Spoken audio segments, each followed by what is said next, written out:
This episode of All Wings Considered is brought to you by Fluffy Rodents. Say there, shopkeep. What kind of pet would you recommend for an upstanding citizen such as myself? What about this huge snake? No, it's far too slithery. How's about this parrot? You can teach it to talk. I'm sorry, I'm allergic to feathers. Well, we do have one primo option remaining. How about this fluffy rodent? That's it! That's the fluffy rodent of my dreams! Now here's us! Hey everybody, welcome to another exciting episode of All Wings Considered, the single most exciting Wing Commander web show on the YouTube today. I am your host, Ben Loaf Lesnick, and I am joined by a very exciting guest host, not Jason Dunderdahl. Hello. It's Alexis! Like the song. Yeah. It's Alexis. Boogie, yeah. Yeah, I got it. Jason is off at a military history conference at the United States Naval Academy, so I'm sure we'll hear all about that next week. But the show must go on. Yes. And so this is Allie's second time hosting, and we're excited to get her more into the world of Wing Commander. Yeah. So how you doing? Good, how are you? Person I live with. Yes, and that we talk to normally. All day. Yep. I'm great, how are you? Also great. Good. Well, that's over with. All right. Yes. Well, that's all the show we have for you today. See you next week, everybody. No, we've got a great show for you this week. We are continuing our tribute to Wing Commander 3. We've been playing through the game one series at a time. We'll play the PC version one week and the 3DO version the next week. So this week is the 3DO version of the Tamayo series. That's 3 missions where we stop the invasion of the Tamayo system. And this was really exciting because the big famous scramble mission is very different in the 3DO, and I think you guys are going to be really excited. Last week I asked you to remember what the mission layout was like for the PC, and I think you'll be pleasantly surprised. You'll all want to go out and buy a 3DO after this episode, possibly. That's quite a promise. Yes. We'll do a little bit more privateer post-gaming, get some credits for Righteous Fire, because next week we start Righteous Fire. Then we got Book Club. We're reading chapters 5 through 8 in Heart of the Tiger, the confusingly the 4th Wing Commander novel. And that corresponds to the series of missions we'll be playing today. So we will be seeing how the book adapts those same 3 missions into prose. And this is one where things kind of go off the rails. And there's going to be some stuff that we argued about quite vehemently as teenagers. And Allie read the book also, and this will be your first time... I read chapters 5 through 8. Okay. That's all you need. So, I don't have any context before or after. That's what's kind of what I want, though, because we all know this book through the lens of first playing the game and then reading the book. Uh-huh. And so you haven't played the game, and now you've read the book. Yeah. So it's exciting. But that'll be a little bit later. If you want to join us for Book Club, you are welcome. Everybody out there is welcome for Book Club. That'll be after our gaming, probably in about an hour and a half or so. And, it's the part of our show now where we go to the Afterburner slideshow. Are you ready to make Afterburner noises? What's an Afterburner noise? A whoosh. Okay. Whoosh! Whoosh! Now we're small! Wow. Technology. Now, I don't remember if you remember, last time Allie was on, we showed her a collection of the Wing Commander Universe's best kisses, and you ranked them. Yes. So I wanted to do that again, without the kissing. This time, we are going to show her a whole bunch of different versions of the Kilrathi in a little segment I am calling... Alley Cats. Nice. That's a hell of a logo you made for that. Yes, I hope nobody out there has epilepsy. Yeah, you should have put a warning at the beginning of the show. Don't have epilepsy, please. So I am going to slide my OBS over there, and let's get started. Let's do this thing. Tell us what you think of these cats, which ones are good, which ones are bad. And to tell us where you think they're from, also, I guess. Well, that's not fair. Okay, that's not fair. I mean, that one's pretty good. I like the simplicity of the art. This is a line draw, or a ink drawing? Yeah. Ink drawing of one of the Karathi Aces from Wing Commander 1. Mm-hmm. It's basically the original concept art that the Karathi were created as. Okay. In the original description of Wing Commander 1, when they did the first pitch for it, they weren't cats, they weren't anything interesting, they called them something like evil mutants or something, Mm-hmm. and somebody along the way put in space cats as a placeholder and it stuck, and they did a couple of these sketches, which was where they all came from. So that's interesting. That's Backtosh Red Claw, the Jalthi Ace in Wing Commander 1. What's with his, what's on his head? He's supposed to be like a nobleman. So he's like a prince or something. Okay. And not a prince, whatever's one below a prince, like a princette or something. Baron? He's not no Baron. Pre-prince. Baron means something else in Karathi. So he's like a lord. I don't know. Okay. And these are the other. I like this one. This is a good one. This. I like his helmet. This is Barak Starkiller. He's the first ace you fight in Wing Commander 1. Mm-hmm. And yeah, the helmet. If you even all the way to Wing Commander 3, the Karathi still. I mean, you can see one. There's props up there. No one else can see it, but you can. I know that. Prop They still have ears on them. Going back to this drawing. That's a good one too. That's Kaja the Fang, aka the Machine. I like. Pilot. He's got a little bone earring. I mean, that's pretty cool. There's a lot of detail in there. Yeah. And he's got like his eyeshadow. Yeah, they're well accessorized. And here is the fourth of those original drawings. Oh, I'm sorry. This is Backtosh Red Claw, not Kaja the Fang. This is Kaja the Fang. He looks shady. Does look shady. For sure. Yeah. There is what they look like in Wing Commander 1. Right, I'm familiar. So if we kind of have this sense in our mind because we play Wing Commander 3 and 4 and we have all the Muppets and puppets in our heads, but Wing Commander 1 there are very, very few actual drawings of the Karathi. It's very much left to your imagination. You see this guy tiny in your corner. There's a couple of cutscenes where there's bits and pieces, but it's very much left to your imagination. I mean, he looks pretty mean. Here's another eyeshadow one. I think that's from Wing Commander 2. They had some variation in the cockpit images. There's one that would be like the capital ship captain. Roar. There is that is a shot from the Wing Commander 2 demo. It's cut from the finished game. I mean, I just feel like their head wouldn't fit in that helmet. Yeah, it must be really small. Yeah, it's not wide enough. Oh, have you ever seen like a puff cat get wet? Yeah, maybe the fur just compacts down. But as we will see in a minute, there's a lot of different weird takes on the Karathi that go in different directions. Mm-hmm. Here's the famous ones. These are the ones that I think everyone in the world except possibly Chris Roberts loves. The Wing Commander 2 Tiger People. Yep. I especially like Hobbs here. No. And this is the Wing Commander 3 version where they basically tried to do I don't want to say animatronic because that's not the word that says is what it is, but it's Muppets, puppets. Yeah. I mean, it almost works. Yeah, and I think it works well in like Zan movie, which is the codec for Wing Commander 3, where it's a 320 by 200 movie and it's incredibly blurry and motion is discouraged. I mean, was everything just like automatically shot in like soft focus? Like, what's the deal? I mean, it had to be shot specially because it was going to be so low resolution in Wing Commander 3. There's Hobbs. Hobbs has like his fur is like really weird there. Like, it's like a blunt cut. There's no layering going on with his fur. See, that's the kind of thing we would not get from Jason. I mean, obviously Jason would be a terrible person for talking about haircuts in general, but... Wow. Sorry, Jason. Hey, he abandoned us. That's true. Oh, he looks like a baboon?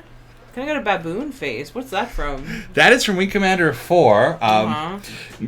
As the legend goes, Chris Roberts was never quite happy with the Karathi, and he kept trying to redo them for all the big games. I mean, I guess the question is, what did he expect to space? Like, what kind of cool space cat was like not happening in his vision? I'm curious. I think even going back to that original pitch from Commander 1, we think of them as space cats, but maybe not always in the creator's minds. I mean, then why did they stick around as Space Cats? Because I think it's the public perception is Space Cats. I mean, it is really like a ridiculous piece of the game that you're like fighting these like space cats. But I think it makes it stand out from anything else. Yeah. Insect monsters or mysterious darkness aliens or something. It's not as compelling as. Yeah. No, it's definitely, it stands on its own, but it's just kind of, it's definitely weird when you actually think about what you're doing. Yeah, I mean, and they're taken very much from Larry Niven's Zinty, which were Space Cats also. Mm-hmm. This incredibly ridiculous thing about this one is that this is supposed to be the same Space Cat. Was that was it an illustration or like a No, that's physical. That's hard to tell. That's a Muppet. It has animatronics in the head. It is real bad looking. That is the general consensus for the Wing Commander. But the ridiculous thing is that it's supposed to be the same one as the one on the right there, Melick from Wing Commander. I can see that because the clothing colors are the same, I guess. Well, yes, that's people wear the same clothing all the time. That's the way you define them, not their faces. Yeah, that's not a good one. So here is the Wing Commander Academy look. That's just a generic background. I kind of, when I drew the Kilrathi for you for Christmas, I kind of based it off of those because it was the easiest thing to see what an illustrated one would look like. And there is a lady Kilrathi from the series. I like her hair. It's a princess, Princess Sukara. There's something about the way the movie ones look that makes me like sad. Like it just makes you feel bad. It's like shame. But like they tried. Yeah, in fact, I remember the day after the movie came out, we went to the premiere in Austin at the Paramount, and it was so much fun. And then we did a tour of Digital Evil the next day, and the guy who was showing us around was just so excitedly telling us, like, I was with a team that worked on the lifts to make them more realistic in post. I mean, why are they bald? Were they trying to get? They were trying to get away from the Space Cat thing? I don't think they were even trying. They wanted a samurai look. Okay. And Chris Roberts wanted them CGI, and his producer said, "No, we got to use practical effects." Mm-hmm. And it was just a case of him basically being forced to use this incredibly shitty company. They were a mess all around. They didn't fit in the sets. They didn't move. Right. There were all sorts of problems with them, and it never matched the vision. Mufasa said he likes the armor. The armor is cool. It is. In fact, the action figures have cool armor, too. You can take the plates on and off. Yes, I've seen the action figure. I used to have one on my desk. Remember? Yes. I do remember that. You don't remember that. I do remember that. Here's more... I mean, those are handsome fellows. Yeah, I like the one on the right. He's only in that one scene, but he's like a shocked Kilrathi. Yeah. And he's very pink. Mm-hmm. And one on the left is one of their heroes for Hero Kilrathi, so he's more detailed. And another, that's Bach from the penultimate episode. But they kind of all have they're kind of like a drawing version of the Wing Commander 3 Kilrathi. Mm-hmm. It works for me. Here are some of the cutscenes from Wing Commander 1, where these are the first people really see of them if they're playing the game.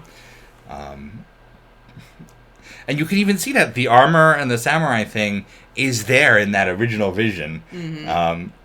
Especially this, there's a lady Kilrathi with... She's kind of hard to see. Yeah, back then everything was tiny. You had to kind of squint. The thing that impresses everybody about her is she has 6... I see. Yeah, which makes sense. I can see that detail, yes. But you never see that in other drawings of the Kilrathi. It's always 2. But I looked this up. On a veterinary website, and there's not a specific number for cats. Okay. They could have between like 4 and it varies. So. Got it. And here's another one from Wing Commander 1, Execution. Again, samurai with a sword. Scene, yeah. Well, in the game, you can win or lose each series, and if you lose, you get a bad cutscene, and if you win, you get a good cutscene. So the good one of this will be the humans and the Mopox, little red guys, capturing the Kilrathi, and if you lose, it's humans getting their head cut off. And there's a little, if we had the actual animation, it's a human getting his head cut off by Kilrathi. There's the Emperor from Wing 2. He's got that cool eye. I should get an eye like that. Yeah. Khazra. We've all heard enough of Khazra. And these are great because... they're great, obviously, just because. But the one of my favorite things in the world is the Wing Commander collectible card game. I was away at Marine... Remember the year it came out, I was away at Marine Biology camp.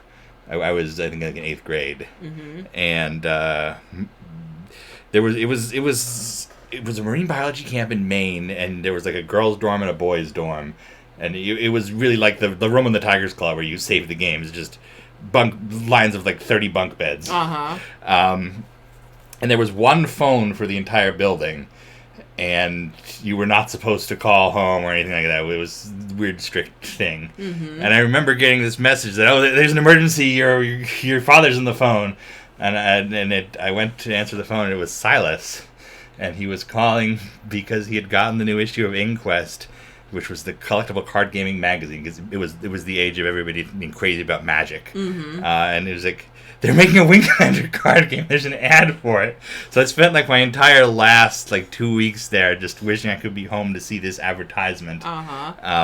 But the card game is so cool. Not just, I never played the card game. I played it maybe 20 times in my life. But just getting the different artists' visions of all the things is really, really neat.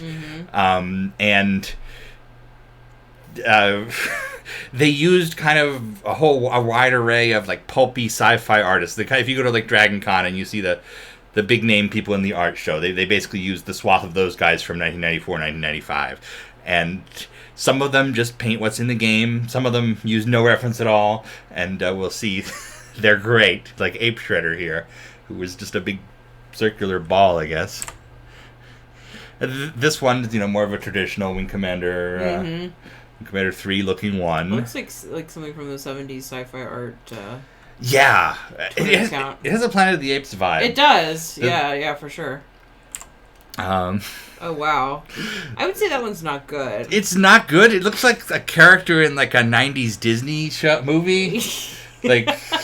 This would be the witch doctor that screws with Baloo in the Air Pirates show. What's going on with the hair?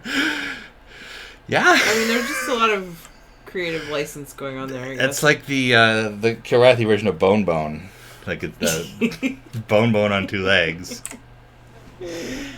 I don't know what's going on here. It's like Dreadlock Kilrathi. Yeah. I guess they're just getting creative with the mains. Yeah, they're basically telling him how you make a cat in space. Yeah. Is that what their teeth look like? In that image? That one's kind of like the It Clown and a Kilrathi combined. Skits. I don't know.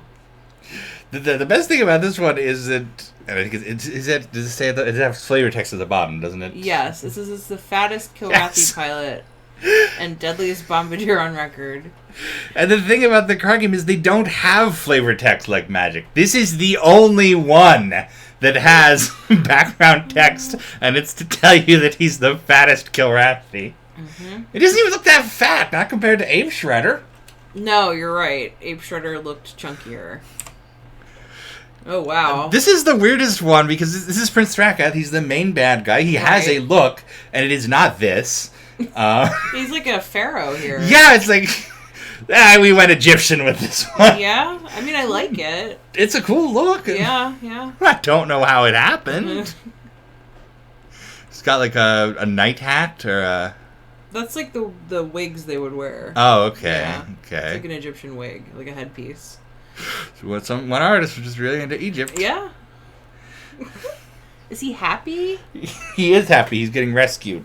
Okay. That's a weird one. It is a weird one. The art isn't bad, but I'd say their facial expressions are kind of off. It's very pulp sci-fi. Yeah, it's 1950s sci-fi magazines. And I put that one in because there's another female. It's another take on a female Kilrathi. Okay. Less scandalous. Here is a sketch of the Kilrathi war god or prophet done for Wing Commander Prophecy. Mm-hmm. And folks out there will know from the intro, you see these two sketches that are burned into, like, carved into the wall of a temple. These are the actual artworks of them. And the next one has Kirathi female nudity, so please put your children to bed right now before I show you that. Huh. Yeah. Okay.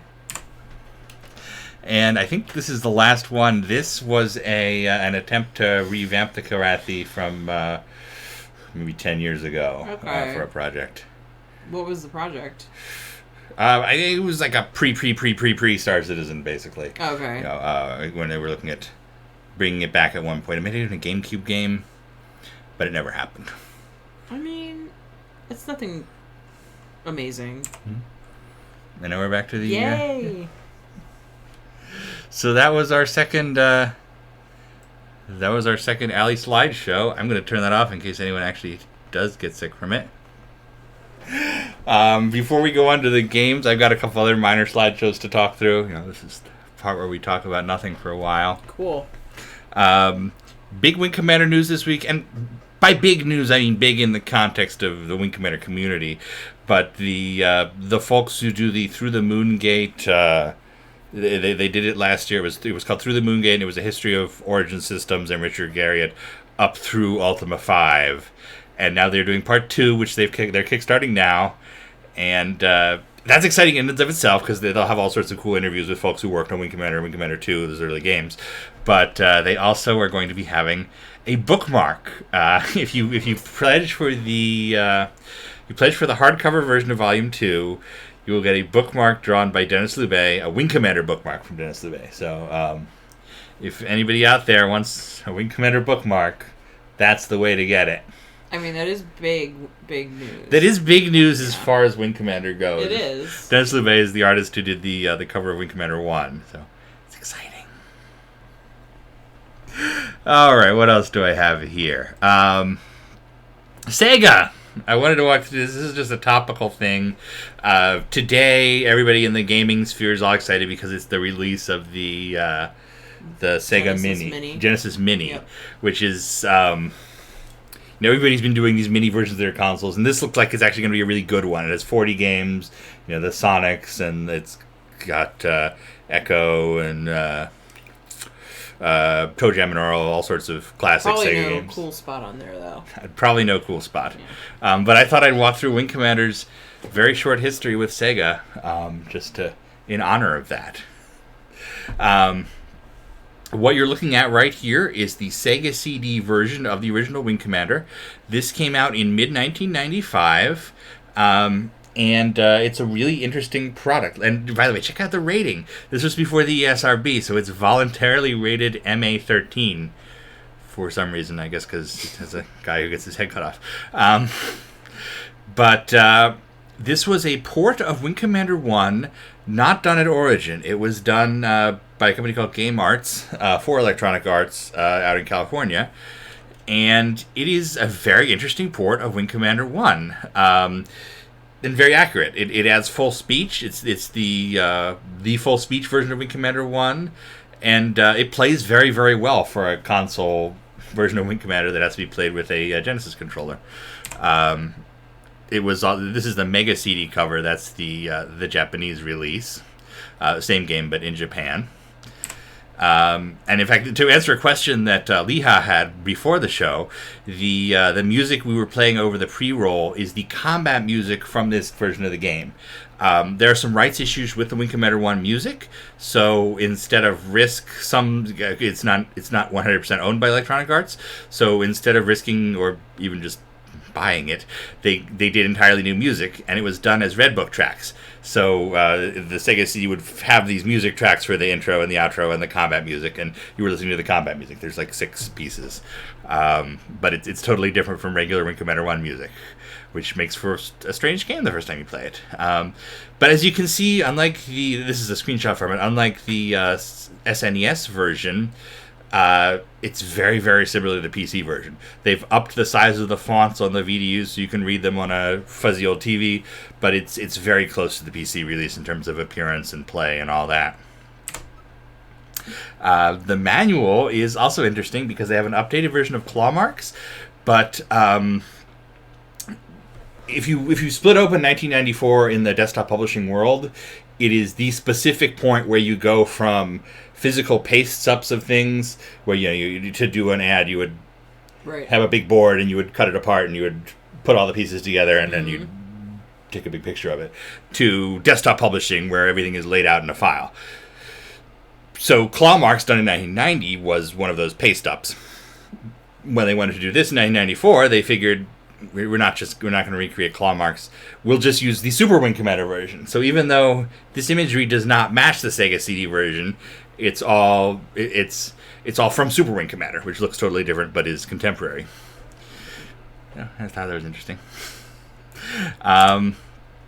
More exciting is the Japanese version, which has a full-color manual, and it is the Claw Marks art. So it's got these color drawings of all the ships, stuff like a color metal chart. It's a really cool little manual. Pix has a nice scan of it at Pix's Origin archive that you can download. I love seeing the Japanese manuals because they went above and beyond on a couple of these. The Super Famicom one is also very interesting. And that was the only, certainly the only Origin game released only Wing Commander game released for the Genesis, but it was not the entire story.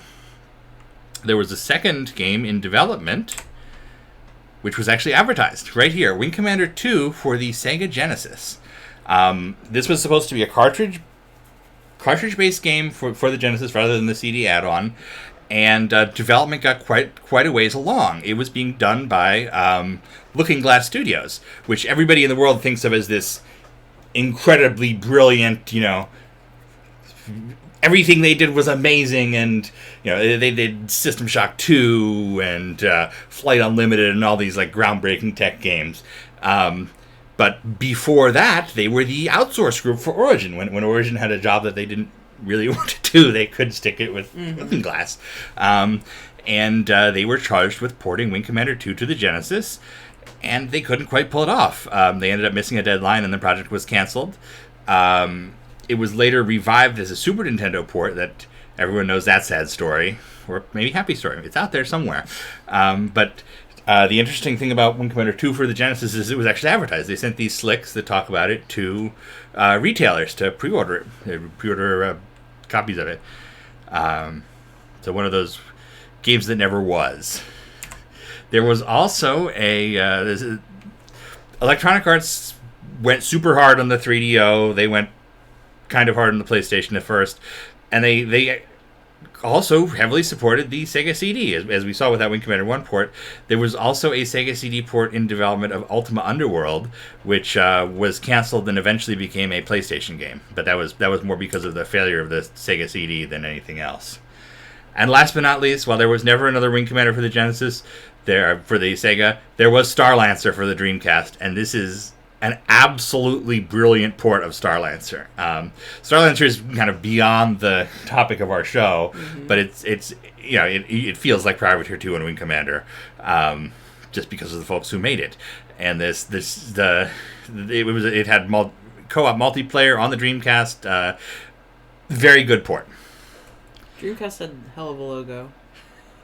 The Dreamcast, it was one of the rare consoles I had when it was new, and I don't think I appreciated it as much as everyone else. Because it's such a cool console. It is cool, but I feel like everyone else loves it more than I did. Yeah, I didn't have one when it was new, but I had borrowed one from a friend while I was in college, which was way after it was new. Or maybe, I don't know, when was it new?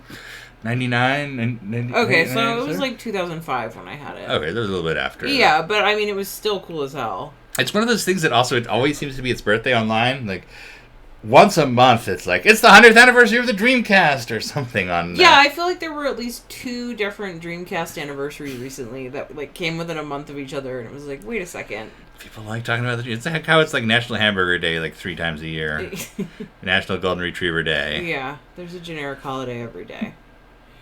My last slideshow is very, very aside, but it's something that tickled me. This is Star of the Guardians, which is not Wing Commander. But if you're familiar with the Wing Commander card game, you're probably saying to yourself, boy, that looks a lot like the Wing Commander card game. Well, if I'm honest with you, if you're familiar with Wing Commander card game, you probably know what Star of the Guardians is. The company called Mag47, Don Perrin, Margaret Wise, a bunch of these great Midwest game designers, got in on the CCG craze early in late 94, early 95, and they came up with this game, Star of the Guardians, which was one of the first sci-fi card games. Magic the Gathering came out in 1993, I think, and in 1994 it was the biggest thing in the world. Wizards of the Coast was making so much money. It was like bringing back pen and paper games, and Magic was everywhere. Kids were stabbing each other at school for icy manipulators and so on, Noxes, and of course every company in the world wanted to take advantage of that. And the guys at Mag 47 were smart enough to see that very, very early on. But they did not have a big license like Star Wars or Star Trek. Other companies had those, and their wheels were slowly starting to turn, but back then that was slow. So Decipher was working on a Star Wars game, a Star Trek game, but it was going to be a while. So they put... their co-owner, Margaret Weiss, had done these novels called Star of the Guardians. There was a trilogy of them, and there were a couple spin-offs later. It was kind of a... I'll say Star Wars pastiche. It was kind of a highbrow Star Wars pastiche.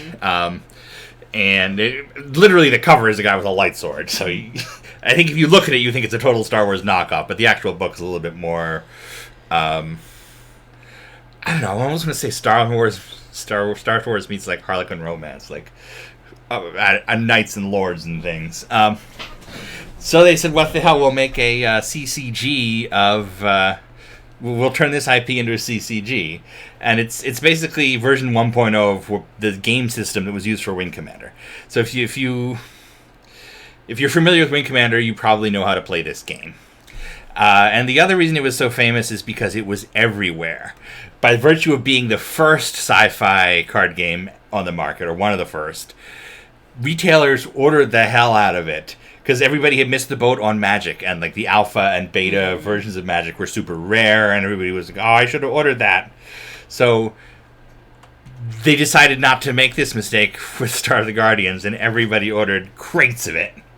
And nobody knew what Star of the Guardians was, so they never sold.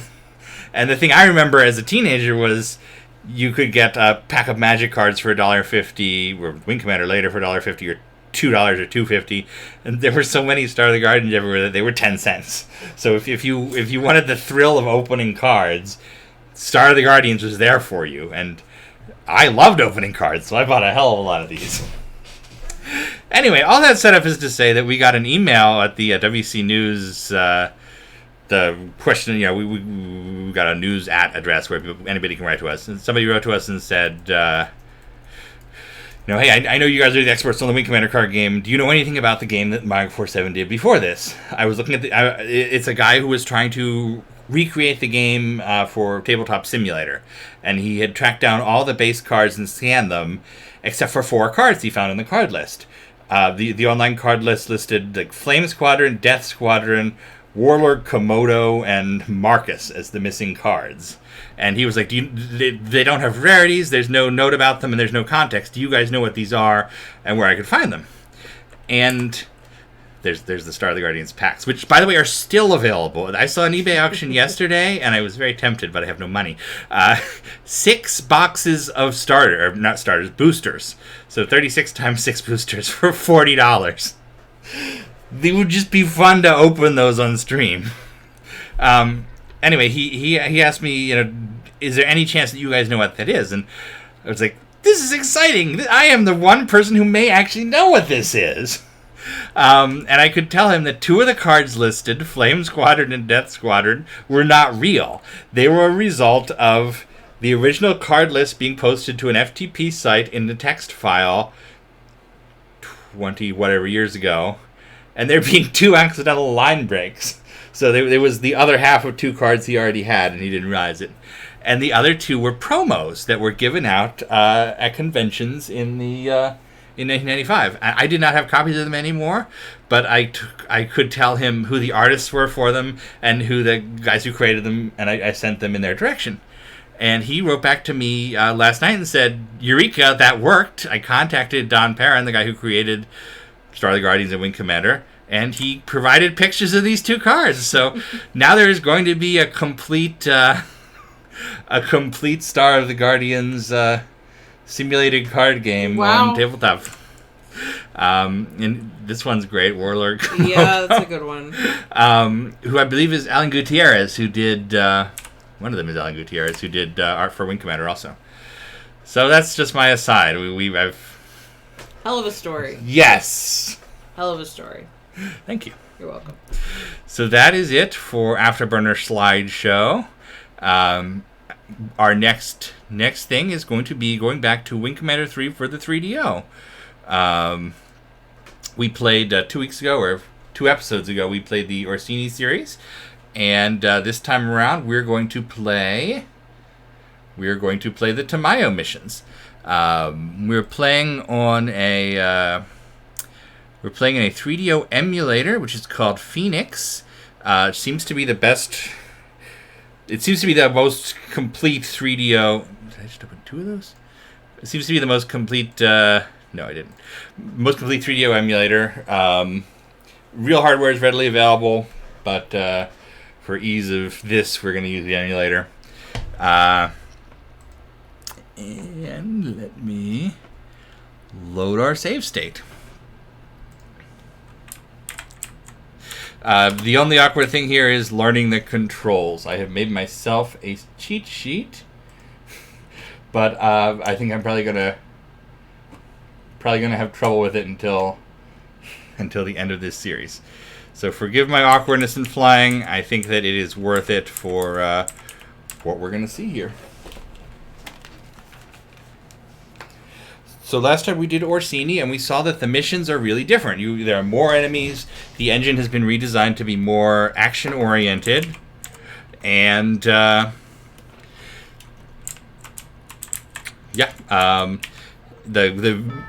flicks are better. And here we are where we left us off on the victory. In fact, let me go back down here because I'm going to show you another difference. We talked last time about how the Gumps are different. The little people moving around, there are a lot more of them. But there, listen to that. One of the really cool things about this version is they have all these like announcements that you can hear on the ship that you never notice in the PC version. And the reason the flight deck is off-duty to all personnel, well, it's because the Excalibur had just arrived, but now it's gone. So there you go. So let's just get started here. I turned off transitions last time because we saw them all. But another one of the differences, we can watch the news. This is Barbara Miles with another TNC Infoburst. Reports have surfaced that captured Confederation transports and freighters have been used by the enemy as decoys, luring in unsuspecting fighter pilots who were then ambushed by the enemy. So that's an example of something that was cut from Wing Commander 3 that actually really matters. There is a mission in Wing Commander 3 where you go to link navs with a transport and it just explodes, and it's never explained. It's because it's supposed to be that the Karathi have captured these transports and are using them to kill you. And if the news briefings had been included as originally planned, that's how you would have learned about it before it happened. They were cut for space on the PC version, and it's neat to have them in the 3DO. Here is Rachel. That Excalibur's one hell of a ship. Just like I figured there's a real dick on the other end of the leash. What, he's not letting you do your job? He's loving hands. In fact, if you look at these scenes, you can see in the top right, from that particular angle, where Rachel's angle, you can see the news screen is back there. And then see what kind of servicing he gets. I bet you'd like to take her out for a shakedown spin. You know, if you swing by at the right time, you just might find the key in the ignition. You can tell it was the 90s because they're using cobalt blue glassware. It's a very 90s thing. I love the glassware in this, the red and the blue. And interestingly, there's a drink in Privateer 2 called a Cobalt Blue, but it's served in a like a science beaker. Huh. I'd love to fly that ship. Stay clear of trouble. You're not a person if you say steer clear of trouble. So. It's been a long time since I've done any joyriding. Well, then you owe it to yourself. Treat yourself. It's the original treat yourself. And you folks will probably remember the chapter. Folks who are getting ready for book club will remember that chapter 5 starts with the conversation with Rachel.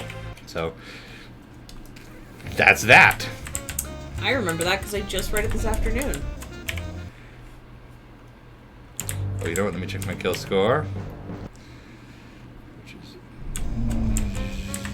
Look at the kill board. When I worked on Cat Chow, does that change each time? It might. When I worked on Wing Commander Arena for Electronic Arts, it changes each time. Kitty's Flambe. When I worked on Wing Commander Arena for EA, one of their rules was that you could not have the word kill. So your kill board could not have X number of Kilrathis killed. You had to say fragged. Why that is better, I don't know. I mean, frag is obviously it's the Quake term, but it's also a reference to murdering your superior officer in Vietnam.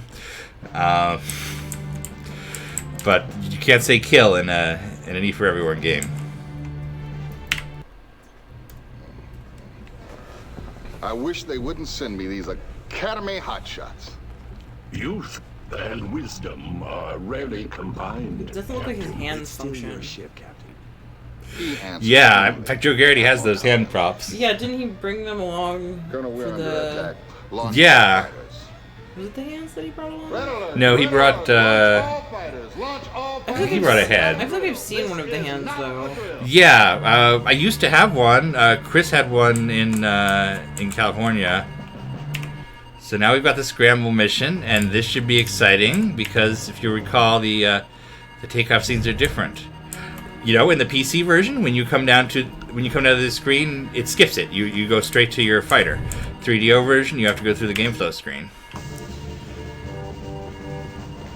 Now we'll need Leha's input on this, but this is the same music as the PC one, isn't it? You noticed it was different last time for a regular takeoff, but this is still the Wing Commander 1 inspired scramble theme. Paging Leha. Oh, and now we're scrambling. Float.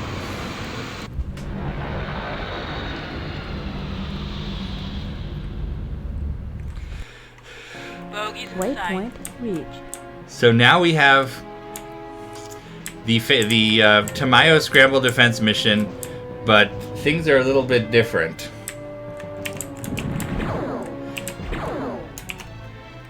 I mean, look, as you can see, there are Vactots here immediately. I'm looking at my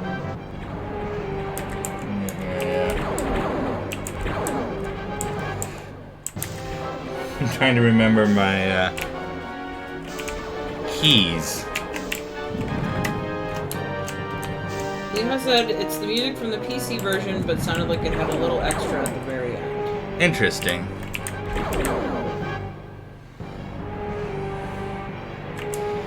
So you can see our first wave has Vactots. And we have the Victory's entire battle group here fighting instead of just the Victory.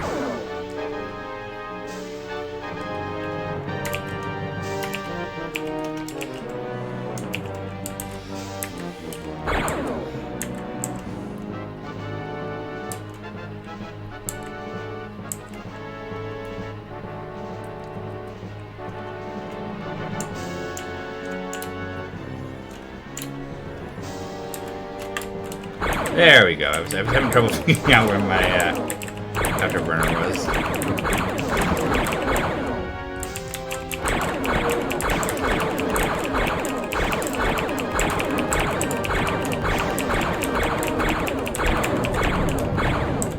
Kills are a lot quicker and easier in this version, but there's more Kilrathi, so it balances out. It's much more for an action audience.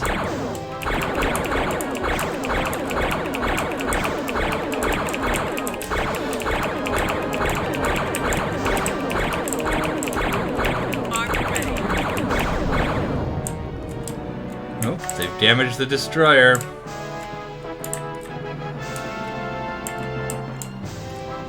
Okay, where is everybody else?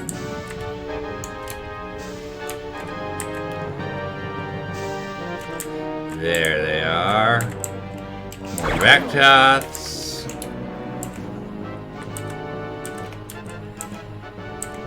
And again, if you've just read the book, you remember it's all Darket and Dralthi that attack. In the previous one, it's Dark Adrothian and then Packed Hands in the PC version. Bogies in sight. There's a Darkette.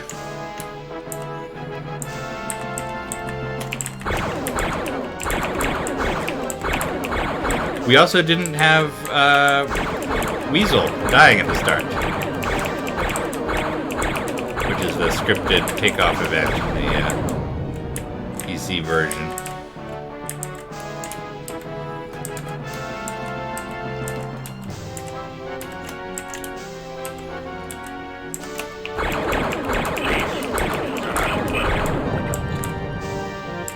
There you can see the Karathi in full color.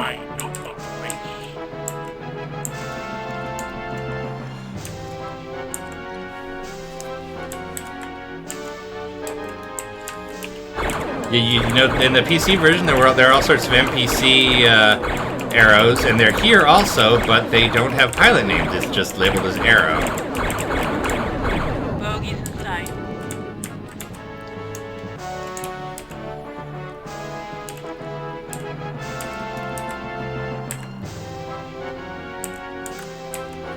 I love the 3DO version.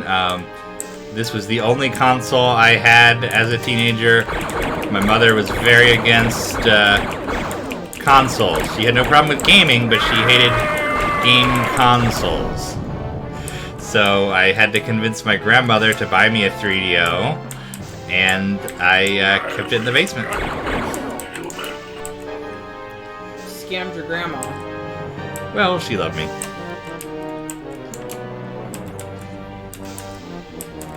Actually, you kind of scammed your mom.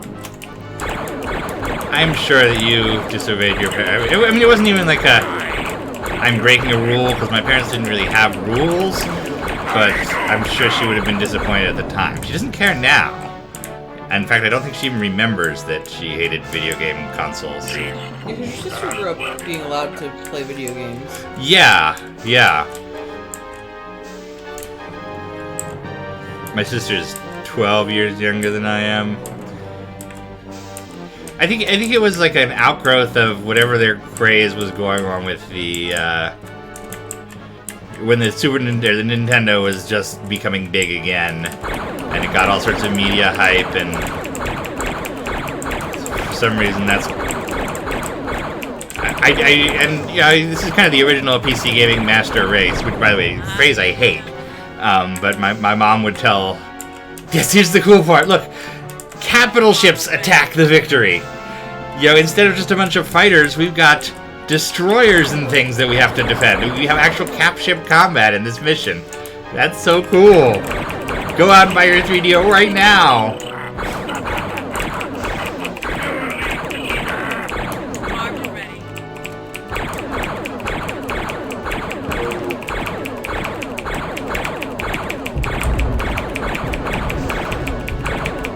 Missile impact.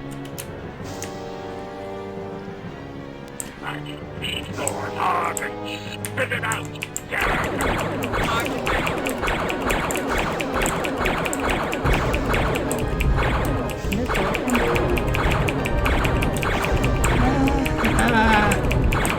Such a cool change to the mission. It just makes it so much cooler. You're defending the Victory from capital ships. I keep hoping that Flint is gonna fly up by herself, but it seems not to be the case. Because I am not learning the hotkey for breaking an attack, I'll tell you what. Armed and ready. Oh, and here's an ace! This is Fireclaw!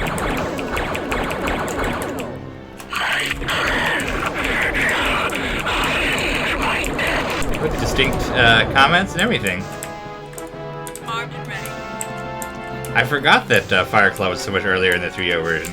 Another change in the 3DO version is if you read Victory Streak, the manual for the PC version, there's a bunch of other aces, and you don't encounter, like the Drolthy ace, or you encounter a couple of them, but you don't encounter all of them. The Vaktoth ace, they're all there in the 3DO version. You really nailed it. It did really nail him. Armed and ready.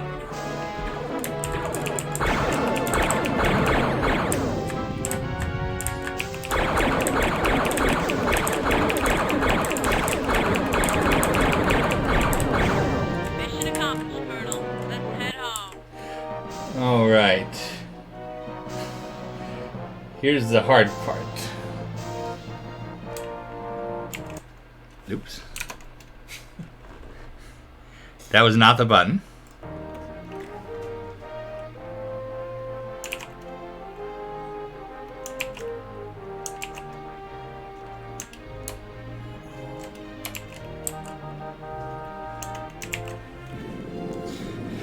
Okay. Landing. Landing is always the hardest thing to do in a console version of a Wing Commander game. We have to request landing, which is...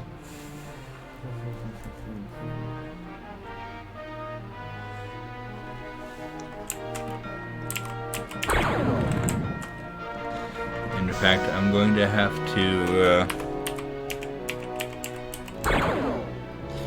I'm gonna have to pause it for just a moment while I look this up. Because my cheat sheet, I seem to have accidentally deleted it, or... Pause and down, but what is the pause button?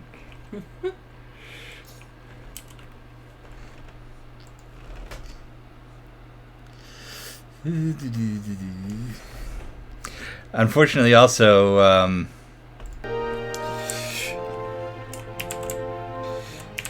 Need clearance. there we go. TCS victory. I got it.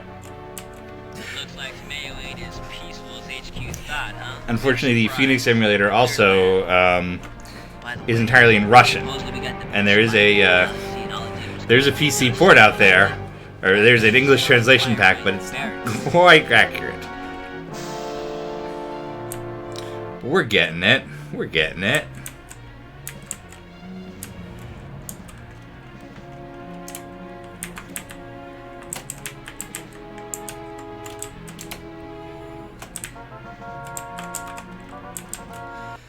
There we go.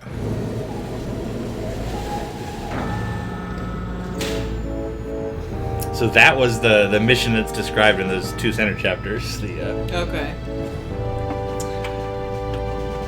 But some of this stuff is very different, which we'll talk about during book club.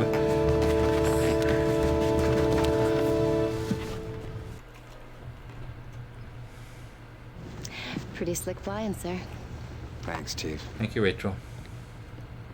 She looks like an orphan, like a small orphan British child there.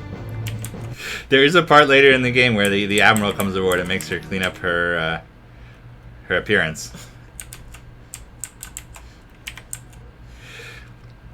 It's actually interesting that they kind of went with that look, because if you look at some of the... Who's to see this game? Yes. If you look at some of the early concept art for Rachel, before she was cast as Ginger Lynn, she's very sexy. She's like midriff and cleavage, and they didn't go with that, which is good. That would have dated it a lot more. Yeah. Alright, so let's see what we have to see between missions. Who's here? Nobody in the bar. Is it the same? And now Different. one from our people file.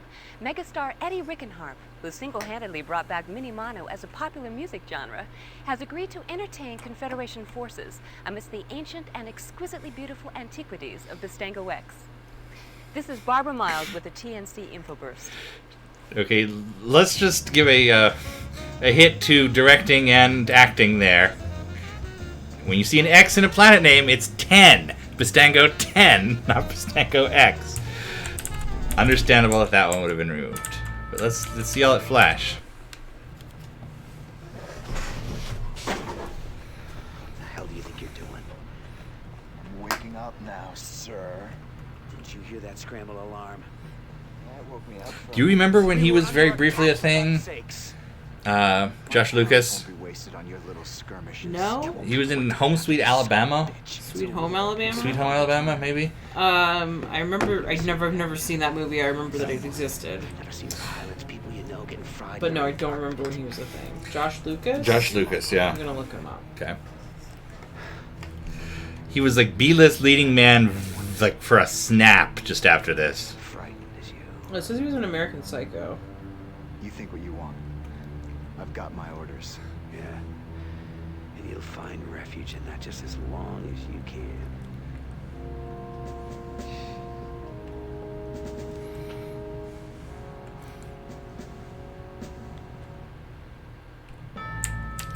And of course, in the novel we're going to be talking about later, Flash is totally different. He's not a test pilot. He isn't even on the ship at this point. He's like favorite son who is obnoxious for that reason. So that's an interesting change and one we'll be talking about in a little bit. His Wikipedia page does mention that one of his first feature roles was playing Jace Flash Dillon in the cinematic PC flight simulator Wing Commander 3 Heart of the Tiger. One thing I've noticed about people looking back on Wing Commander 3 now is that at least strap them to one of my throats. Most people don't understand that it was a live-action game. Mm-hmm. I see, like, because I searched for Wing Commander, and then once I've gotten rid of all the Indian and Pakistani fake news stuff, there are all these people who were like, oh, and he did a voice in Wing Commander 3. Like, it wasn't a voice. It was a movie. The Colonel will deal with him. Oh, look, the Colonel is a spineless... I wouldn't finish that sentence if I were you, Major. We were just speculating on when the new pilot might pull his own weight. Uh-huh.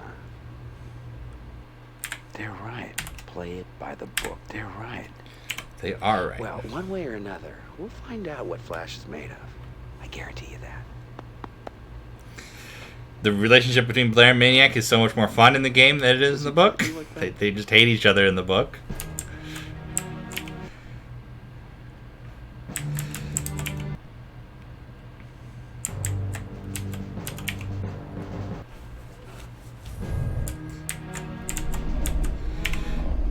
All right.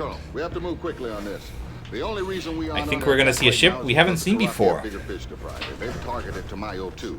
The transports are already moving there. Now, if you and your wing can cut through the fighter cover, we might have a shot of destroying those transports. Now, we're going to need a lot of firepower, and we're going to need it fast. Scramble everybody. I want those flight decks empty. Right away, sir.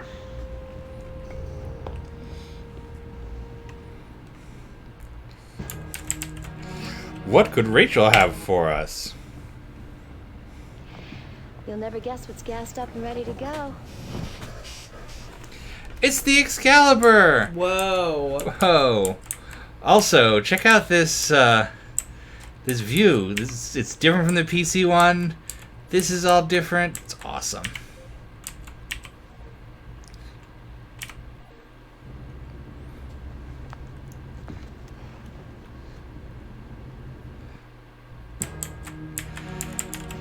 Alright, let's try the Excalibur.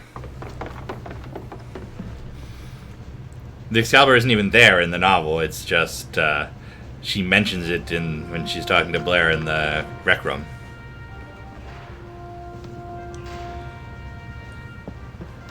We'll talk about why that is in a little bit. If Jason were here, he'd say that was a big market tease a bunch of times. I'm not going to do that. So how's chat today? Who's out there? Show yourselves, everyone.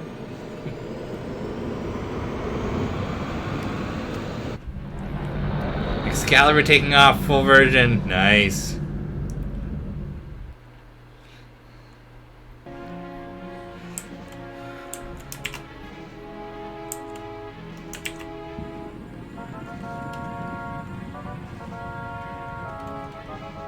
Enemy sighted. Hi. Give the word, sir.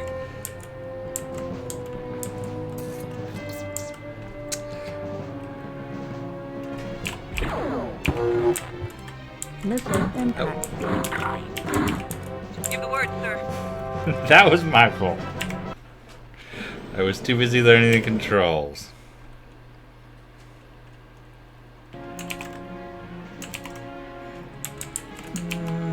Reaper cannon.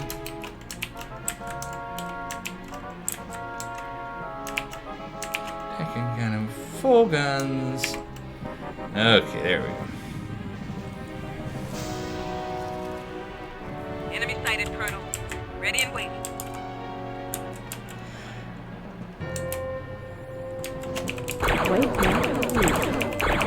See, the colors for the guns are different in this version. And this thing really cuts right through Vactops.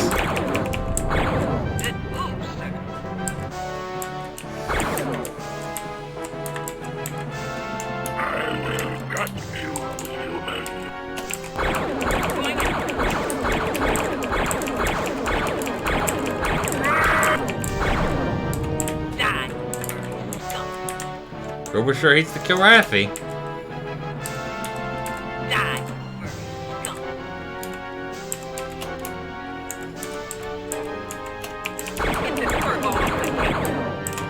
By the way, we have only one wingman instead of two in this one. Probably noticed that already.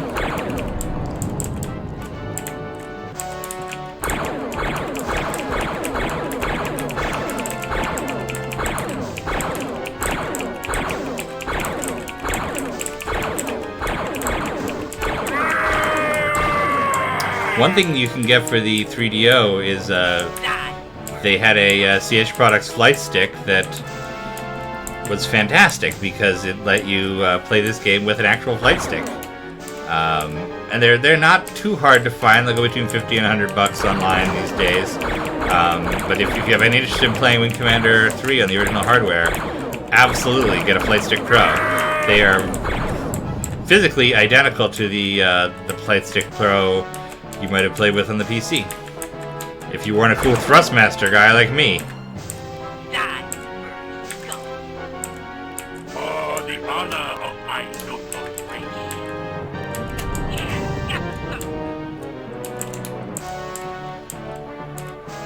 Alright, what are we looking at here? Corvette?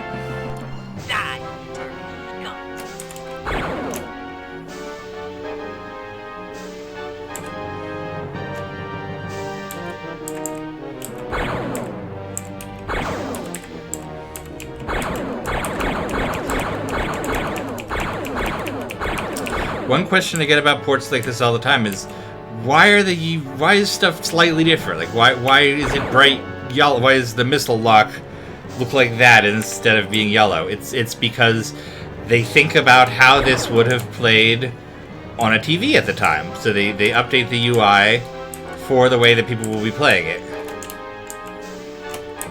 And, you know, if it were a... whoa, that went down easy.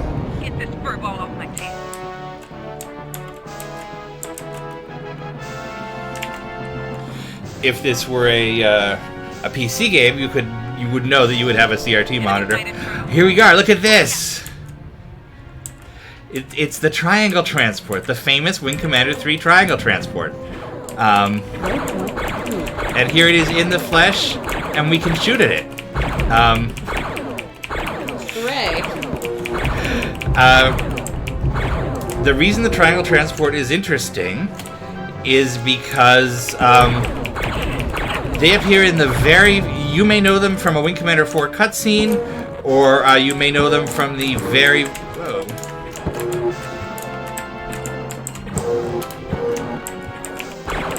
From the very first screenshots of Wing Commander 3 that were ever released, in which they... it's an arrow in one of those triangular transports. But they don't appear in the finished game. Instead, there's sort of a wiry transport. Looks a little bit like a... It looks sort of like a metallic superstructure with a front part. Basically, what happened when they were developing Wing Commander 3 was there was a bug with the transports late in the process, and they had to cut the model. It was having clipping, or the turrets weren't functioning correctly, or something along those lines. So last minute, they took the 3D model for the. There's a mission later in the game where you're supposed to destroy Kilrathi freighter tankers. So they took the tanker model which was working, and they replaced all the triangle transports. So even though this was in the early advertisements for the game, it was not in the final PC release. They restored it for the 3DO version. And we will see the tankers only in that one tanker mission. So we have cleared out a nav point of... We just destroyed a whole bunch of transports. Maintain radio silence. Oh. Yes, sir. I didn't mean to make her maintain radio silence, but it works.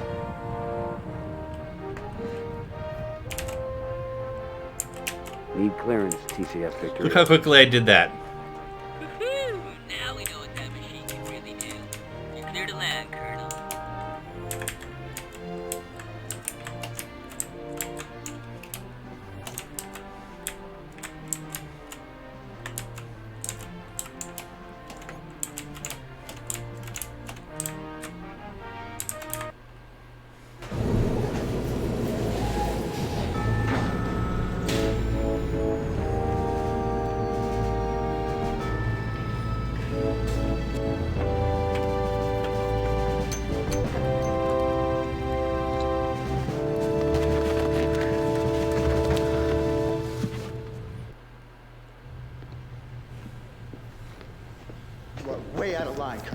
Somebody had to step up to the plate, mister. Uh-oh, Flash is Some mad. old man risking their state-of-the-art test vehicles, huh? Where do you learn to spew all this crap? Doesn't the Academy teach kids to fly anymore? Listen, old-timer, I don't have to take this from you. I think it's time to teach you a lesson. Meet me at the simulator at 0900 and we'll see. You can see how short Mark Hamill is from this angle.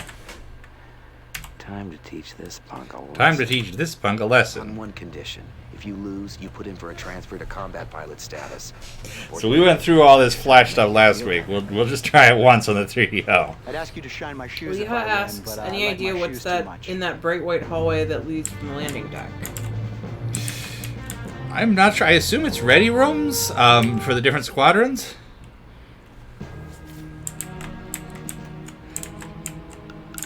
Dyson. I guess you two are itching to go at each other. Well, sir, I just got... As a rule, I'm not too big on these needless displays of macho crap. Jason Bernard's a fantastic actor. I say it every time he's on screen. I'm going to keep saying it because he was fantastic. Vice Colonel, kick the little twerp's ass. Yes, sir. In fact, I saw a couple months ago his son tweeted at Mark Hamill, and Mark replied saying, "Oh, your dad was such a great guy," which I thought was sweet.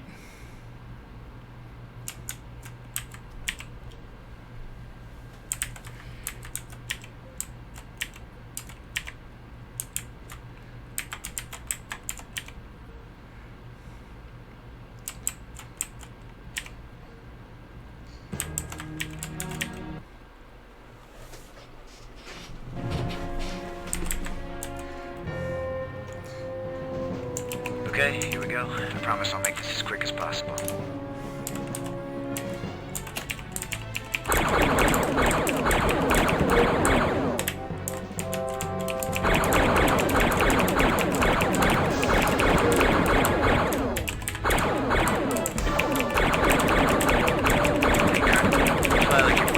One thing you may notice that's fun about this version is you can actually hit him.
The eyes are the first thing to go. I can verify that personally.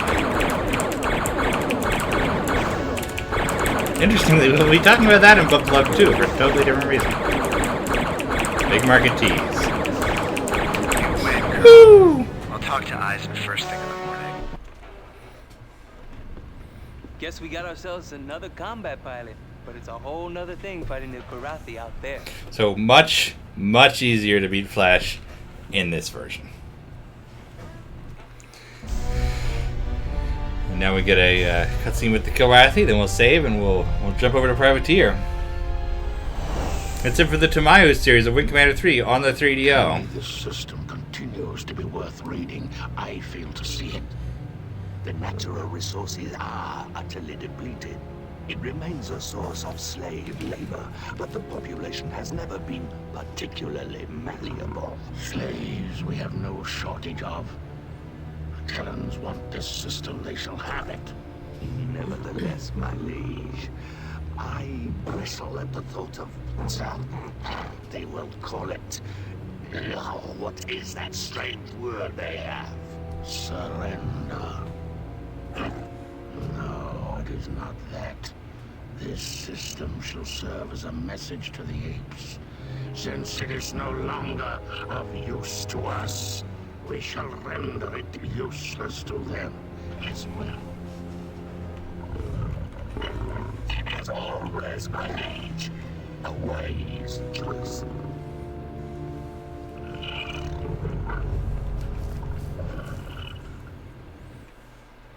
Jumping to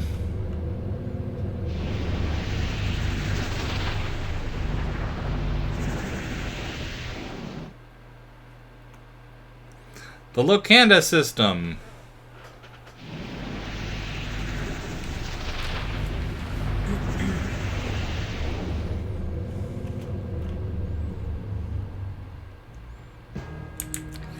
Flash, we'll talk to you next week. Or in 2 weeks. Duty logs.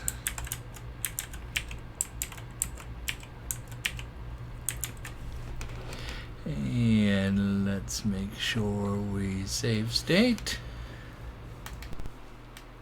Alright. That was Wing Commander 3 for the 3DO for the week. I hope you enjoyed that as much as I did. Can you believe a destroyer attacks the Victory? It's such a cool mission. Alright. We thought we would continue now with everyone's favorite game, Privateer. Maybe earn a little bit more, a few more credits before we start Righteous Fire next week. I just want to first turn on the credit meter. There we go, because I always forget. And as always, we're in the post game, so we don't have any big objective other than making some money. And if you are out there and want to just chat, any questions, we'll answer them during the privateering. Any requests, anybody want to see anything special in the Gemini sector, I am up for it.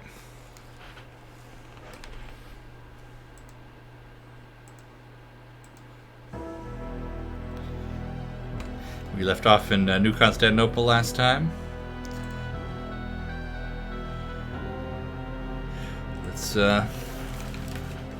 Let's pick some missions. So we have 1.27 million credits. That's not bad. I'd love to have 1.4 by the time we switch over. All I'm saying.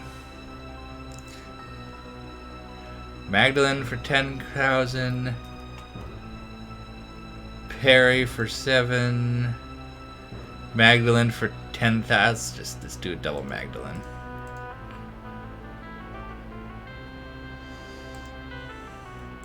Cargo run to the Magdalene system, guys. Let's see if there's another.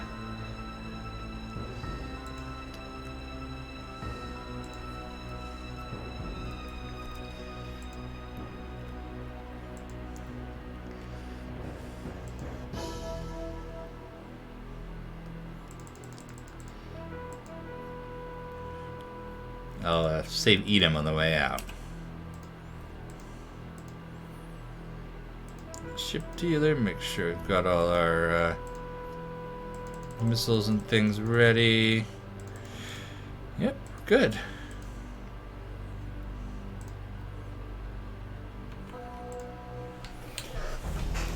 So, what are you up to this weekend? Prepare to be searched. Maintain speed and course. I don't know. What are we up to this weekend?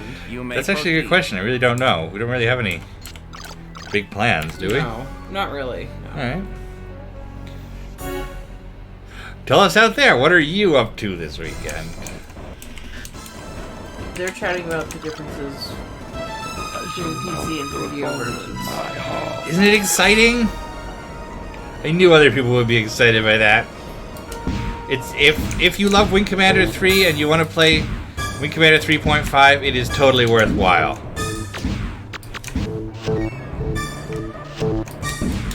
I mean, just for the extra cutscenes, but the missions are all different. The interface is different. There's all sorts of cool details.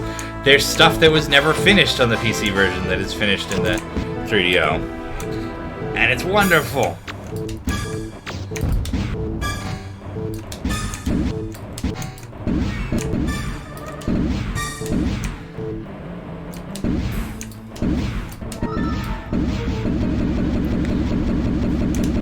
An automatic landing. No, I don't want that.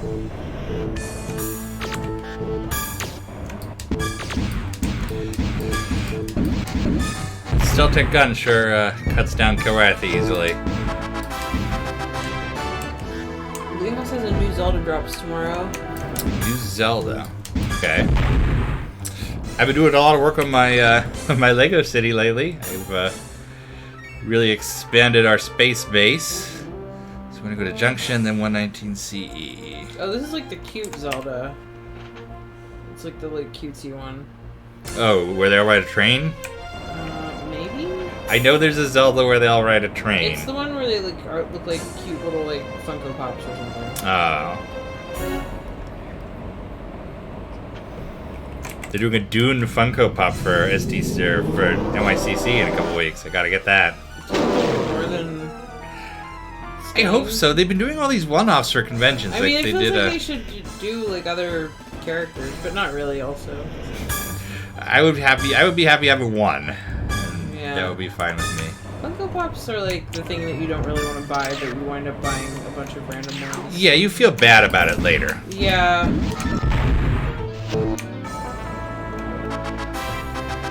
Because it's the Twin Peaks inspired Zelda, I have no idea what that means. I don't think it looks like it's Twin Peaks inspired, but sure. Prepare to be Take that, Leah. I mean, I'm just going off of what it looks like aesthetically. Maybe you may proceed. Maybe plot-wise it is. What, is there a murder going on? The train one is Spirit Tracks, it says.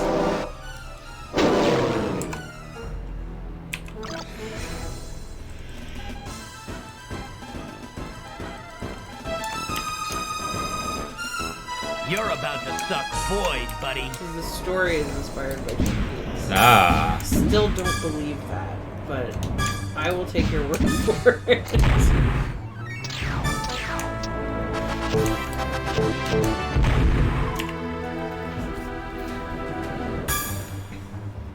I'm making a point to kill pirates and Kilrathi so that No contraband detected. You may proceed. So that I get back in the good graces of the mercenaries, who I've had some problems with lately.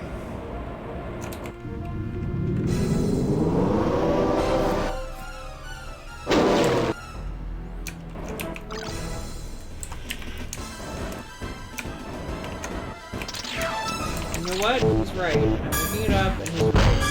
Well, I didn't actually doubt him. I just I didn't. Well, it's when you think of like the cute Zelda games, you don't think of it being inspired by Twin Peaks. So here's an article from 2010 that said Link's Awakening was influenced by the work of David Lynch, according to the creators.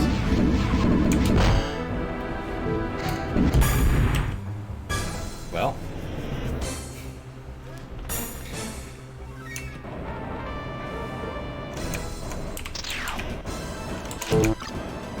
You're a loose end looking to be tied, pal. You're a loose end looking. That's a good line.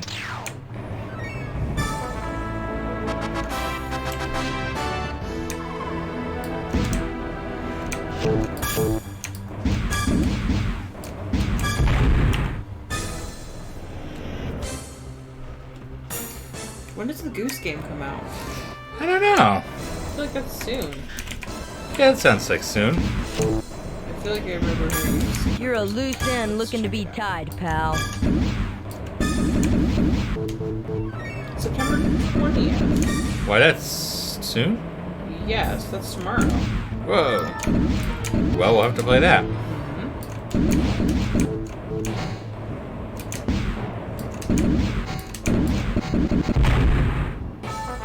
Should we get it for the Switch or for the PC? Your call.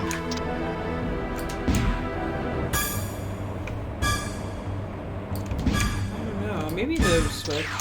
It's been a while since I played a game on the Switch. Yeah, I feel like I bought something on the Switch and then I never played it. I meant to. Honestly, I was playing Katamari on the Switch a lot in the winter, but it really hurt my hands to use the tiny little joysticks to do it. So I think that was what stopped me. Sounds like you need a fancier Switch controller. It has this Jedi Outcast on PS4 and Switch next week. Oh, nice.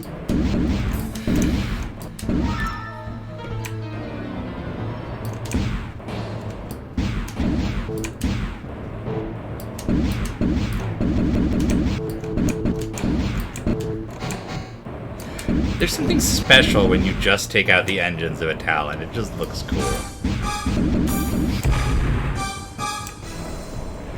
Alright, let's deliver this cargo. Someone else says they'll probably play some Skyrim VR this weekend. I was just thinking of Skyrim You the remind other day. me of an old friend, name of Garovic.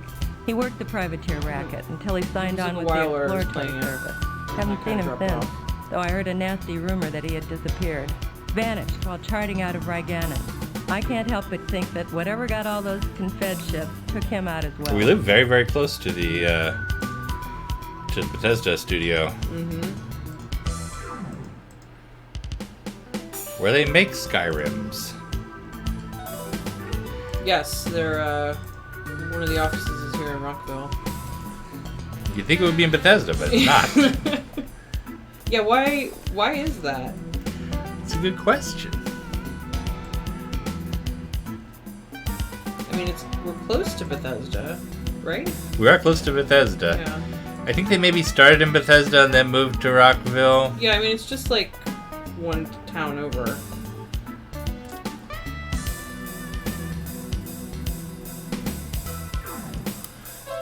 Merchant's Guild. You guys got anything good for me? I got a new Detroit. Oh, I should have taken that one. Oh well.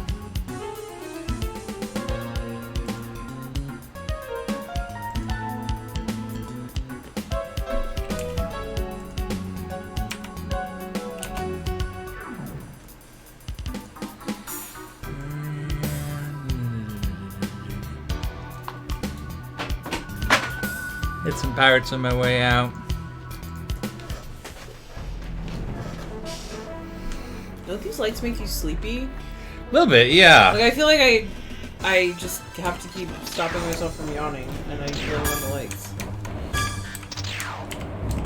Which seems counterintuitive, but... No, it gives kind of a hospital sense. Yeah.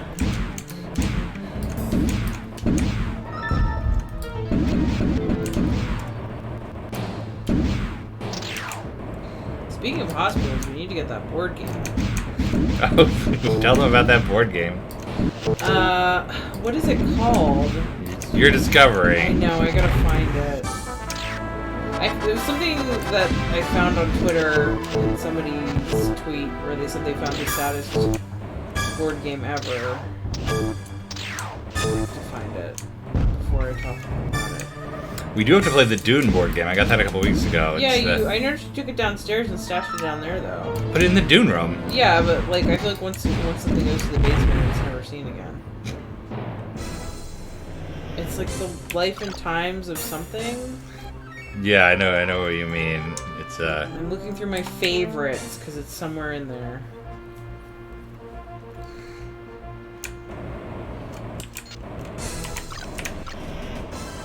Nothing personal. Holding On, The Troubled Life of Billy Kerr.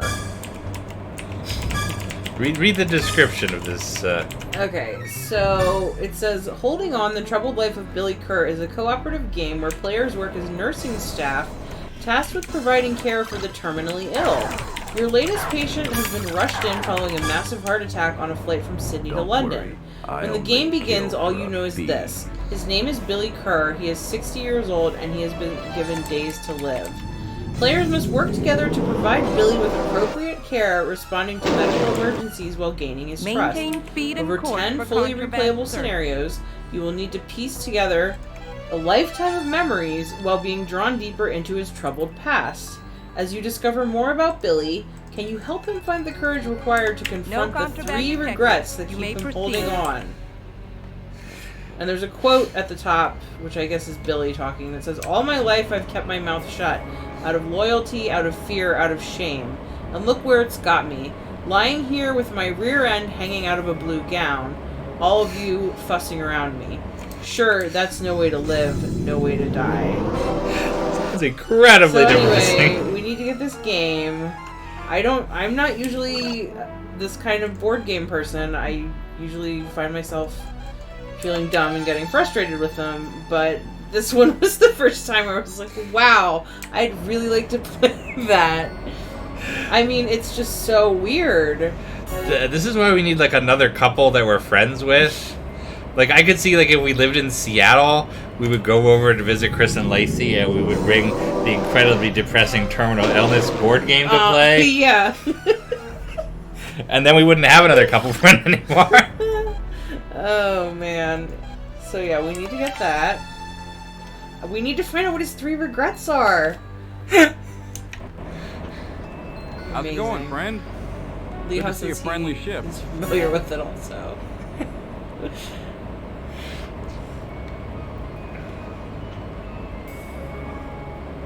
Now entering an automatic landing. Yo, you know what we've been doing this last week, though, that we should tell everybody about?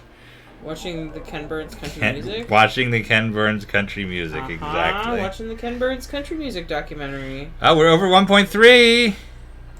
I don't want to get you too excited here, but we could have this game by Saturday with Amazon Prime delivery. How much is it? It's $29.73. $29.70. Okay, do it. Well, we can do it after the show. Okay.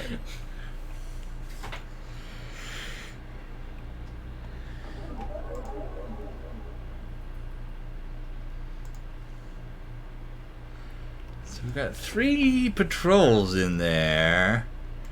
Let's see the Mercs Guild. What do they have for us?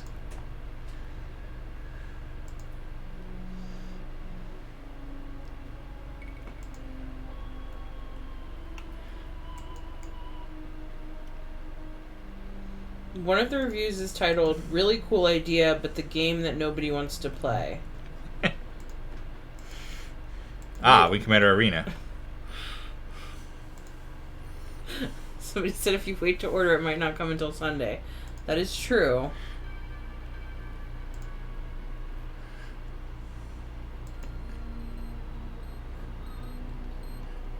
So the Ken Burns country music documentary is pretty good so far. I guess they don't They don't call it a documentary. They just call it a Ken Burns film. I noticed. It's a Ken Burns event. Yeah, they call it a film, like a 16-hour long film. I really enjoyed the Hank Williams episode. Yeah, you were listening to Hank Williams the other day, were you? I won't tell people that. Okay, I won't tell anyone. Do a quick patrol of the new Detroit system. We'll generate some new missions in that process.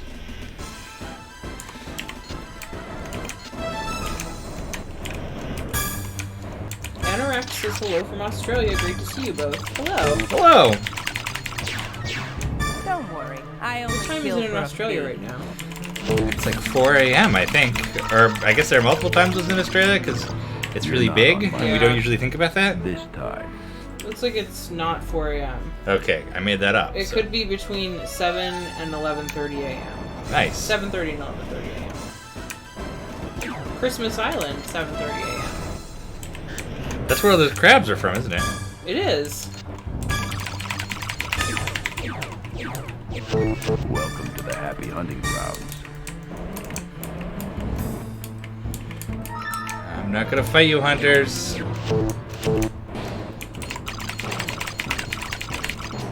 If you're smart, you'll watch your back.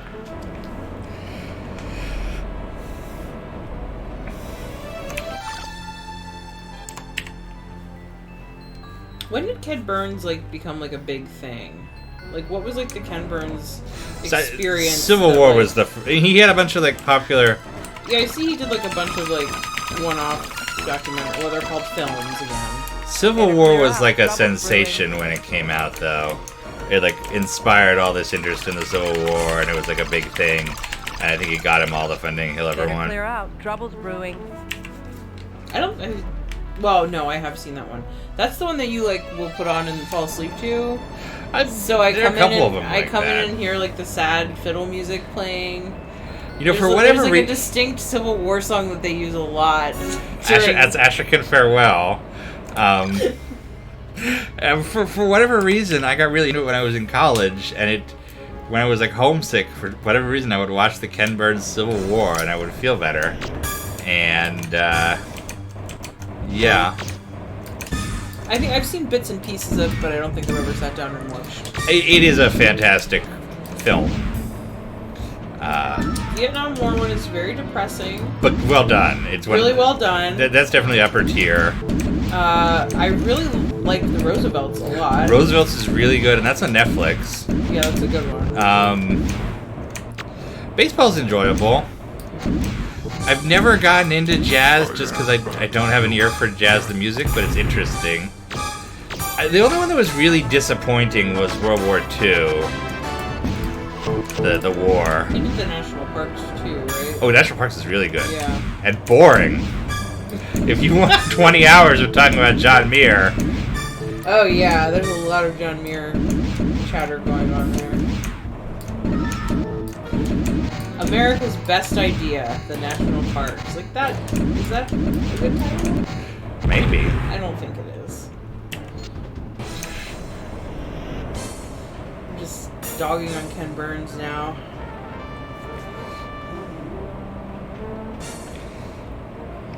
Ace is here. Hello, Ace. He says jazz was good. No, jazz is evil. Because jazz the character. I did actually. I feel like you think I know less about what Ken than I do. Said no one ever.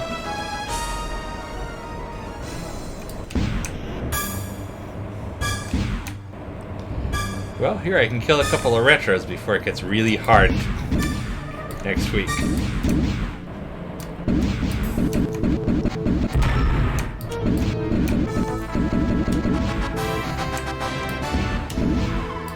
They are really intently going after that Draymond.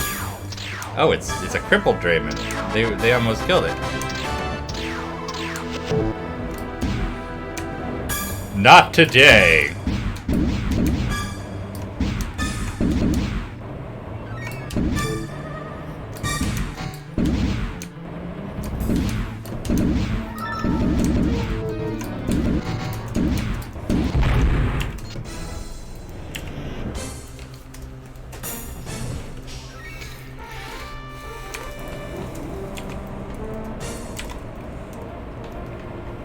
Isn't the next Ken Burns about stand-up comedy? Stand-up, I think that's the next one that's been announced. And then there was some other one. I'm just keeping the Ken Burns going.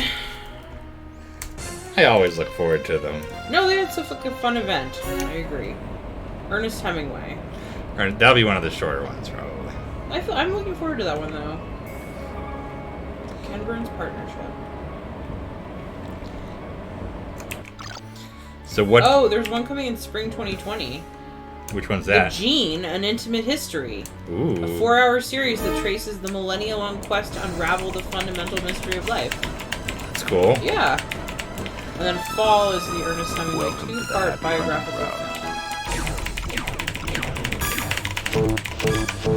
So with the basis, with the understanding that the film has to be about some important part of American life or history, what is your dream, Ken Burns? My dream, Ken Burns? What is your dream, Ken Burns? Oh, God. I don't know. That's in the tough questions here. That's something I'd have to think about. Although, How's didn't it you going, say the friend? other day, like, he should do a rock music one? Rock music would make sense, because that's an American like, thing. I would like to see that, like the history of rock music. I think the computer. I think that would work really well. Yeah, the computer would work.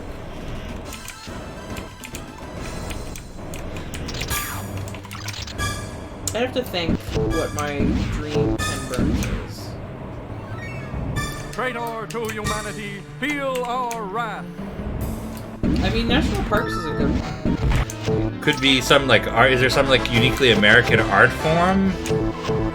I mean, I'm sure, but I mean, is photography uniquely American? Could it be Ken Burns photography? no, I don't think photography is.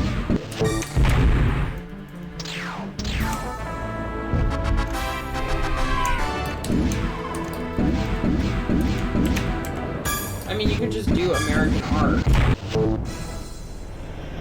but I mean, is that interesting? It's up. This is your dream, Ken Burns. No, the daguerreotype was like the first part of photographic history, and that wasn't American. Was it? French, obviously, I think. Back to New Detroit. Completed our patrols and we'll make a little bit of cash.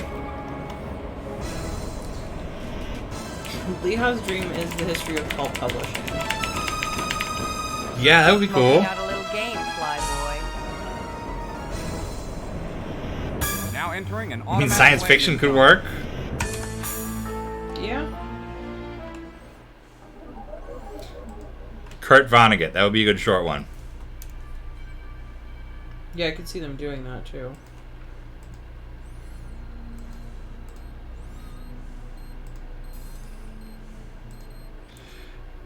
Alright, let's see what we have here. Ken Burns customizable card game. That should exist!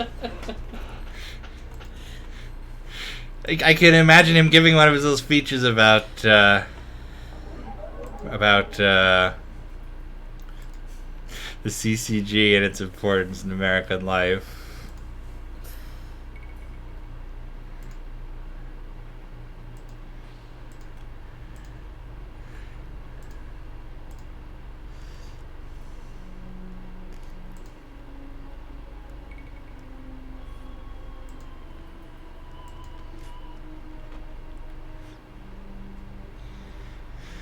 I wish I had coffee. That's my dream right now. I'm gonna take a long delivery run just for the heck of it. 17K is pretty good. Don't want to kill mercenaries. Why is the Mercenaries Guild hiring me to kill mercenaries, by the way? So looking further into the troubled life of Billy Kerr, it has kind of lackluster reviews. It's in the 3-star range.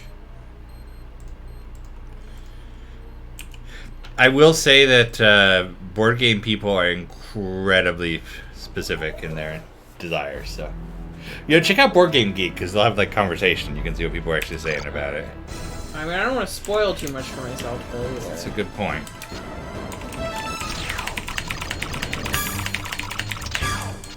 Welcome to the happy hunting grounds. Just smoking out a little game, Flyboy. Like, one of the quotes that the game has pulled to promote itself is, "There's some brilliant stuff in here." You're about to suck void, buddy.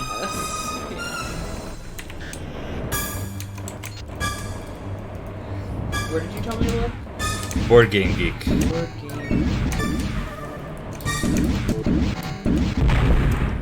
Yeah, if you're ever interested in like anything esoteric about any board game, they have a great community that tracks everything.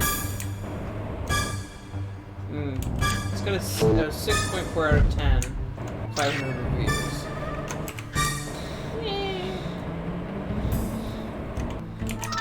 Let's see what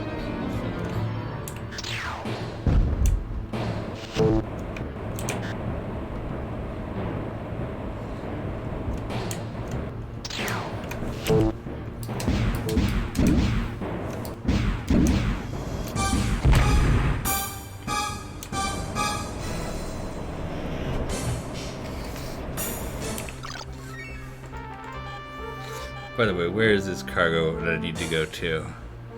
I gotta do like a big L. So New Constantinople, Aldebaran, Heinz Variable.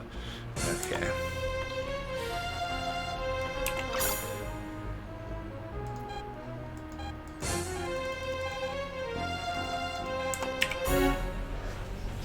So the general consensus seems to be that the gameplay is kind of bad, but that it's a good idea.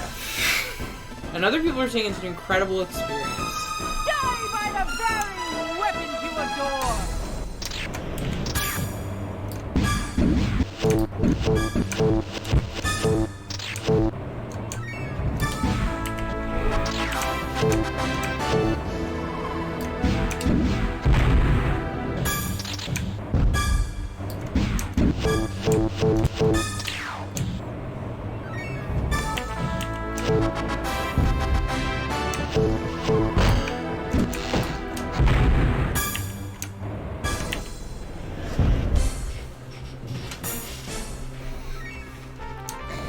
when you're poor, you spend a whole lot of money on missiles.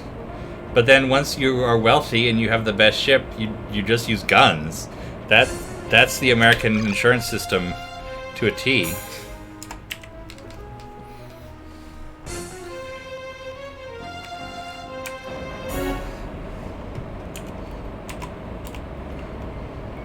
Your profile is clear to Sector's Edge.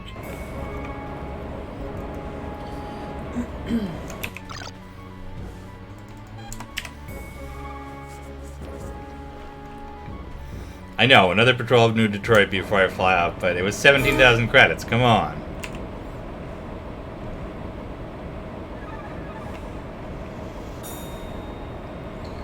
What does Dunderdahl usually do when you're doing this? Chats with chat and yells a lot. Okay. I just wasn't sure if I was supposed to be like... Sometimes I'll ask questions about Privateer. No, I'm not going to do that. The advantage is mine. Now you. But take field questions because I can't see the chat. So yeah, I mean I've been keeping an eye on it. For a fee. Better clear out. Trouble's brewing. No, you're doing a good job.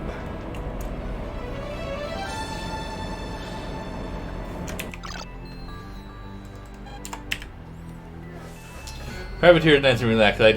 We've played so much Privateer that we don't really have to talk. So we can just kind of be cash during it. Silent Privateering. You're not on my list. We gotta talk, but we don't have to. Did you say cash? Cash, yeah.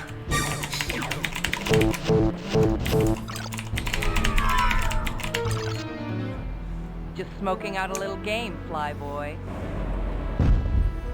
Keeping it cash. Keeping it 100. Units of cash.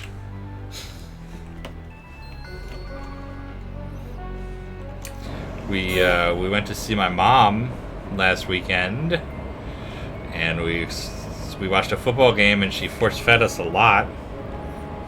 Yeah, she made a bunch of food. And we watched a football game, which is not something we normally do. No, we're not footballos, generally. No. It's fun to watch one occasionally.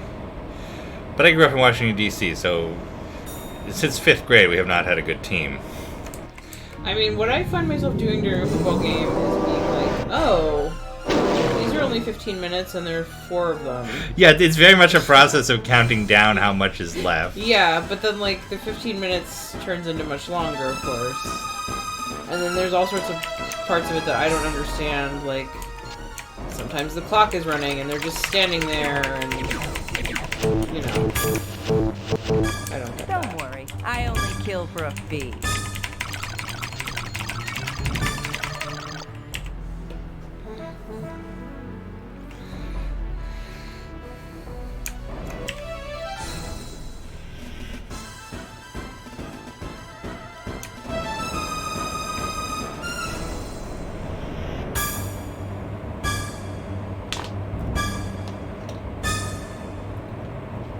How are we doing for time?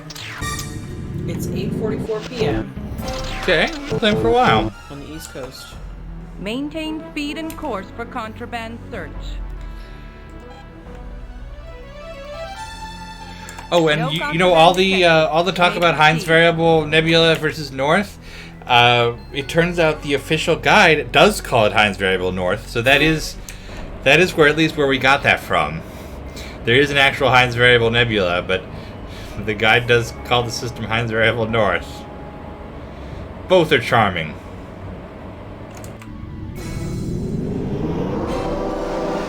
Our babies left the nest. Tell people about that. Oh, yeah. So we had a pair of mourning doves on our porch that built a nest in one of the hanging flower baskets we had out there. And, I thought I noticed, like, stuff in the basket throughout the summer as I was watering the plant. And then it was actually the day after the WC News birthday party. I went out there to water it, and dove flew out, and we were both startled. And I realized, oh, there was actually a bird building a nest in there this whole time. And then a couple days after that, there were eggs. It laid 2 eggs, and then the babies hatched just a little over 2 weeks ago, and we watched them. They grow very rapidly. You're finished, they got like boy. they were like from like a tiny little baby to like a normal dove size in 2 weeks. And on Tuesday, the parents left the nest. We like of course read up on the whole process because we wanted to see what the timeline was going to be like. And on Tuesday, the parents were out of the nest, and yesterday the babies were gone. So they are out there living their lives now. It's really cool. It was cool. I took pictures throughout the whole process. And it was just really neat to see. And the dove parents were like hanging out in the garden yesterday, like just to monitor and make sure like, you know, everything was going fine. So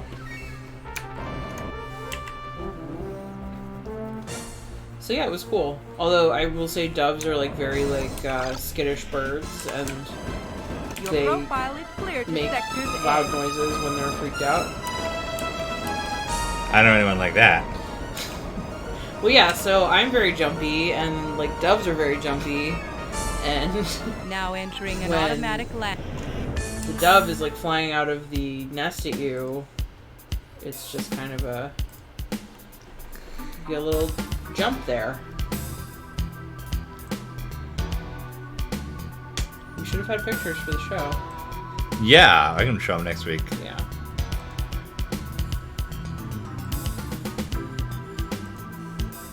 But now I can finally take my dead flower down, because at some point we just stopped watering the plant because it was like, didn't want to stress the birds out.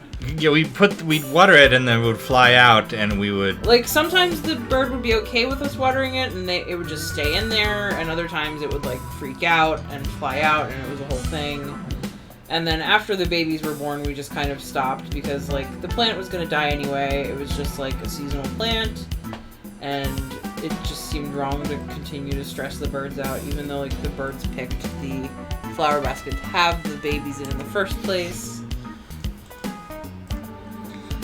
And that is our bird story. What are we doing for money? 1372. Nice.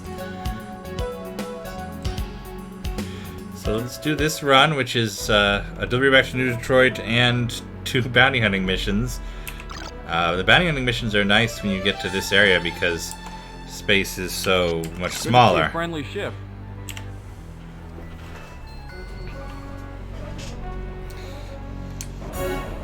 You're finished, flyboy. Chris Reed asked, does NPR broadcast Bird Note nationally? I don't listen You're to a loose NPR, end so I'm looking not to sure. be tied, pal. We should put it on the Alexa. Oh, she just lit up. She heard you talking.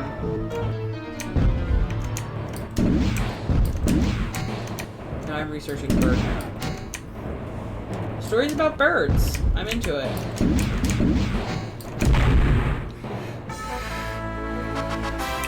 Was that one of our...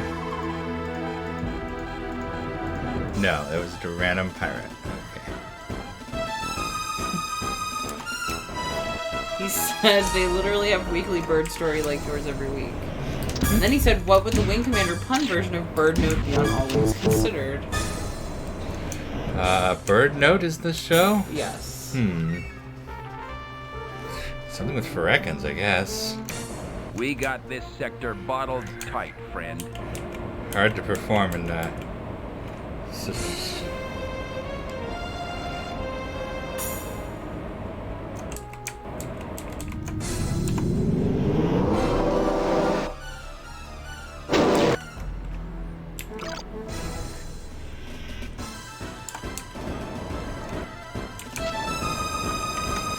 There's one of our bounty targets.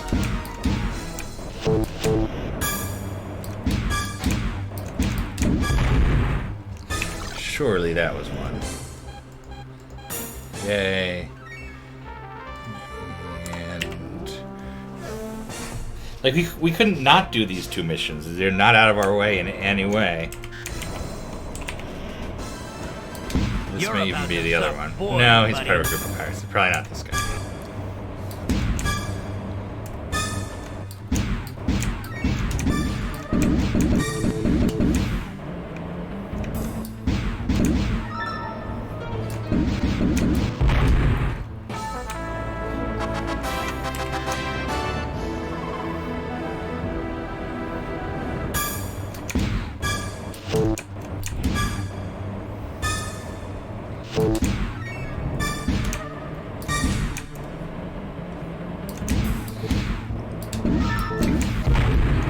And since we've done so much homework, I think Righteous Fire will go pretty fast.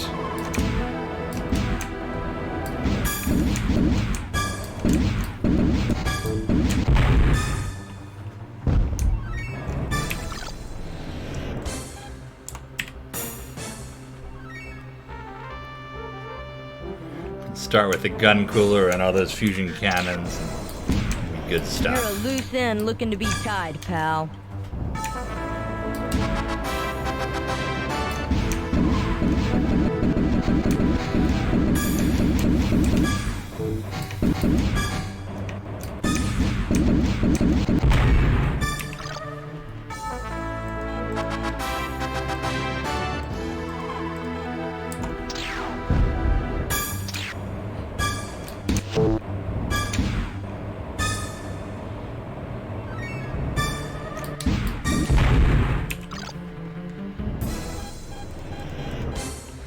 Where is this pirate, is my question. Could he be at a base? I guess it's possible. Or maybe that's him.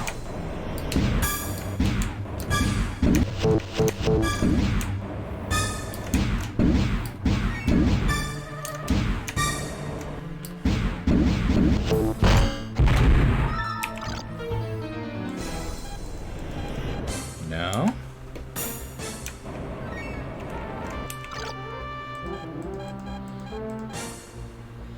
Well, let's try the bases.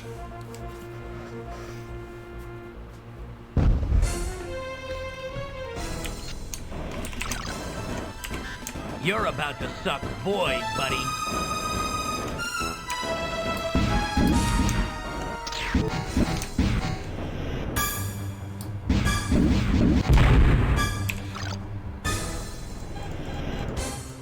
So that answers a question we had last time. Can the bounty hunter target be at a base, or will it just be a nav point? They can be at a base, we now know. Alright, let me haul this car. Where is this car even going? Is it New Detroit? Yes.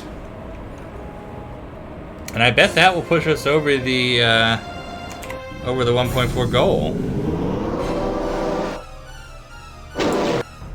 Prepare to be searched. Maintain speed and course. No contraband detected. You may proceed.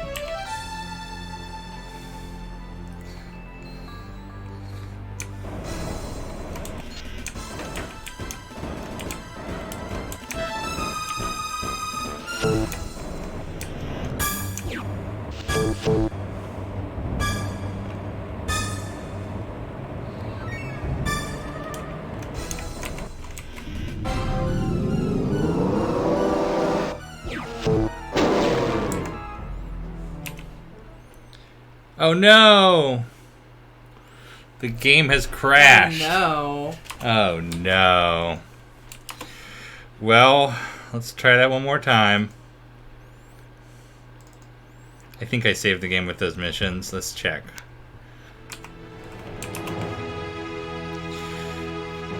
I will say I think Privateer crashes a lot less today than it did way back when. Okay, I do still have the missions, so let's just get this over with real quick. Thank God.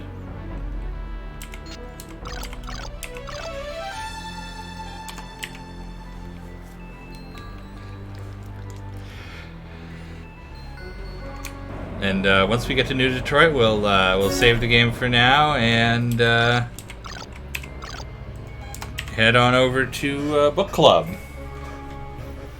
If you're out there in the Wincosphere and are watching this live, you can join a special audio chat channel on our Discord, where you'll be able to talk out loud all about Wing Commander novels. It's going to be more fun than you can possibly imagine. And we'll be switching to that in just a moment. I wonder if the pyro will be in the same place is our next question.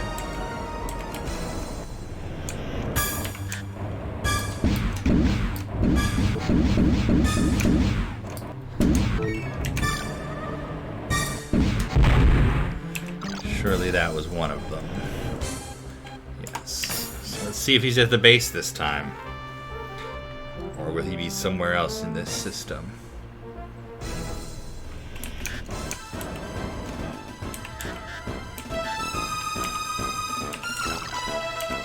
You're about to suck void, buddy. Seems to be the same pirate.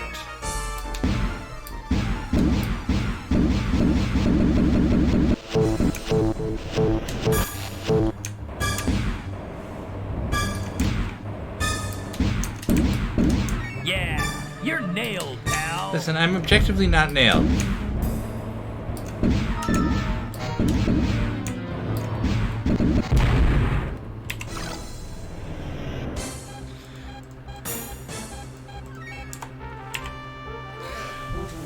So that was the bounty hunt done already. Now we just need to get to New Detroit.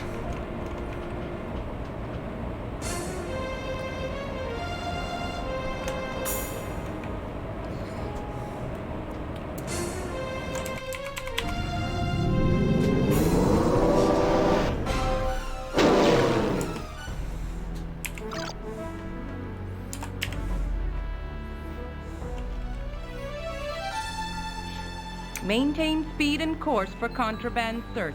No contraband detected. You may proceed.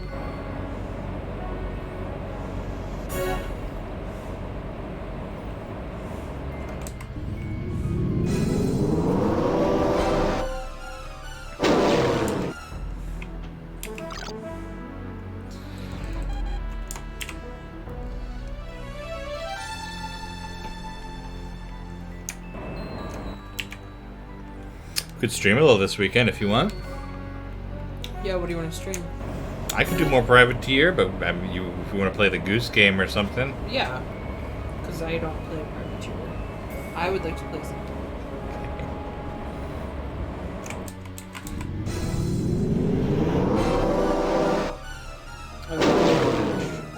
What's that? I said we could do a little of each. Yeah, for sure.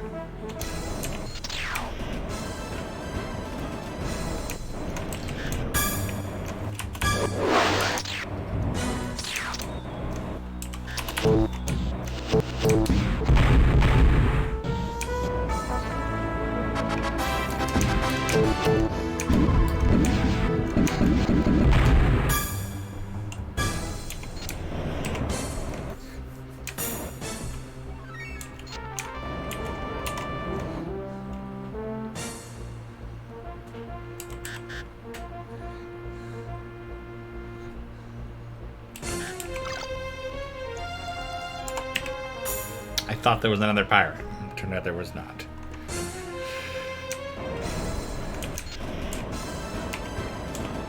Ooh.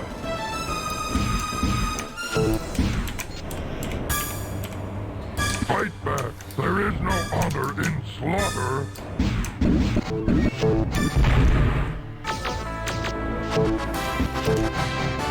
It's good to have a couple kill right to kill because that's going to help my reputation with mercenaries. And again, I really want to be friends with the mercenaries again. At least not hostile.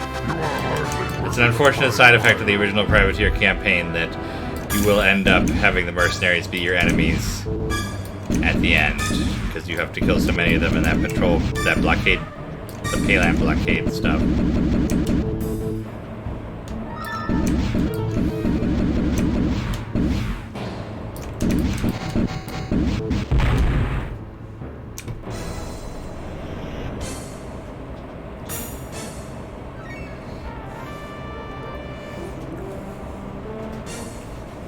Now entering an automatic land. All right. Did that give us any money? I mean, it obviously gave us some money, but did it push us over 1-4? Yes. Yes, it did. Nice. 1-4-12. That was very profitable. All right. Well, I guess we will leave it at that for Privateer. And maybe do a little bit more this weekend, but we're in pretty good shape for Righteous Fire no matter what we do.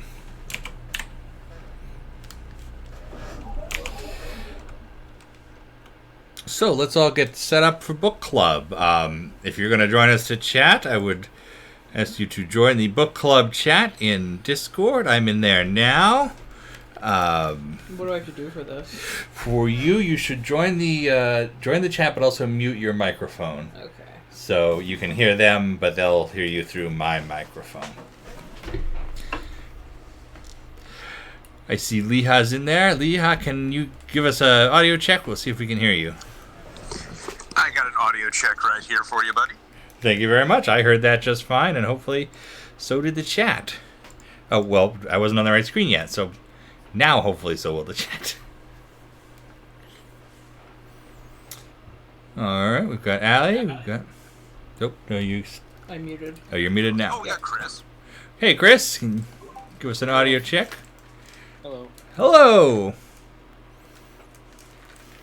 All right, I'll just give everybody a few minutes to join. I know Ace was around, but who knows if he'll make it to this exciting chat or not. But as I say every week at this point, anybody out there is welcome. A bunch of us are old Wing Commander nerds, and we go crazy for this stuff, yes, but you're all welcome. Any impression of these books is totally welcome. And as we let folks show up, let me go ahead and walk everybody through the quick summaries of the chapters. So we are talking about the Tamayo chapters of the Wing Commander 3 novelization by Andrew Keith and Bill Forstchen, chapters 5 through 8. So in chapter 5, we open with Blair chatting with Rachel, and he learns all about the Excalibur and about Cobra's history with as a former Kilrathi slave. We have a briefing where we find out that the Kilrathi have retreated from the Orsini system after the victory in the previous section, and the victory. The victory has been on station for a couple weeks, and Confed thinks the Kilrathi have fallen back and that they're preparing for an attack on Wakanda. We get Ison chewing out Blair for only flying with Hobbs, which is something that can happen in the games, but no one does that, so they never see that cutscene. Blair then chews out Maniac because he assumes that Maniac is the one who's been telling on him. ? And then he goes and talks to Flint and says he'll fly with her in the next mission. Chapter 6, the next mission. Blair is on patrol with Flint, and we find out that the Victory is being attacked. This is the novel's version of that mission we just flew. There are waves of Kilrathi fighters attacking the Victory. Blair asks that a fuel shuttle meet him and the other ships that are on patrol, and there is a big epic battle, which goes into Chapter 7. In the process, we meet a couple Kilrathi characters who are entirely new. Flight Commander Arak. We've learned that the ship they're fighting is the Sarharai, and it's Baron Verignart Sal is the captain. All stuff that's not in the game at all. But there's this giant battle. A bunch of the Confed pilots are killed. People we've never heard of before, but they make a big deal of them right here. Mad Max Lewis. So there's a big victory. Everybody gets ready to have a party. Blair finally meets Vaquero, which is a series later than in the game. And Prince Thrakath executes our two new Kilrathi characters, Flight Commander Arak and Varig. Arak is given an honorable death where he's allowed to fight any champion who wishes to kill him, and Varig is sent to prison to die by isolation. And Thrakath and everybody start making all these references to something called Unseen Death, which, as you saw in the game, there were no references to anything called Unseen Death. Then Chapter 8 is the recovery chapter. We find out that the Victory is getting all these replacement forces from the Tamayo home defense units, including, and this is the thing that has confused so many Wing Commander fans, Flash, who in the novel is this Fortunate Son character who he's a major because his dad helped form this home defense squadron, and he's like George Bush during Vietnam. He's been sent to be in the home defense squadron so he doesn't have to fight the real war. and the conflict is because of that. Blair is a real pilot, and this guy's just a dumb jerk kid. Rollins tells us that he has heard rumors of a Kilrathi terror weapon that's coming out, and we end the chapter jumping to Lacanda, just as we did the game. And summaries are a lot quicker when you know the game. So, let us see who we have now. Everybody out there now? Let's go around and get some audio checks. I'm here, as before. Hooray! Hello. All right. Let's do this thing. So, let's go around. What did you guys think of the chapters? Well, I think it is fascinating, like how much they can add color to what happens between the missions while sticking to the story. Mm-hmm. Like you mentioned, the new Kilrathi characters, just little things like how the Excalibur there's a rumor that they might mount a cloak on the Excalibur, which, awesome, foreshadowing at the end of the game. Mm-hmm. Just lots of great little nods. The thing I like about this novel so much is that, unlike the Fortune novels, is that this is more of like day-to-day type of affairs. Mm-hmm. The combat is more personal, I guess you could say.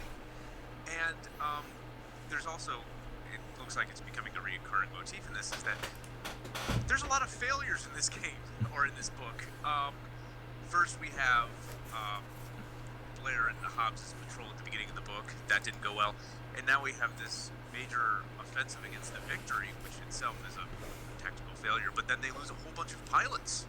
Mm-hmm. And it just constantly seems that the war is not going as well as it does in the game for the player. And, for obvious game reasons, you're always supposed to be heroic. And there's a lot of good, flavor text in this, where it brings out new details and things that probably wouldn't have fit in the game way back when.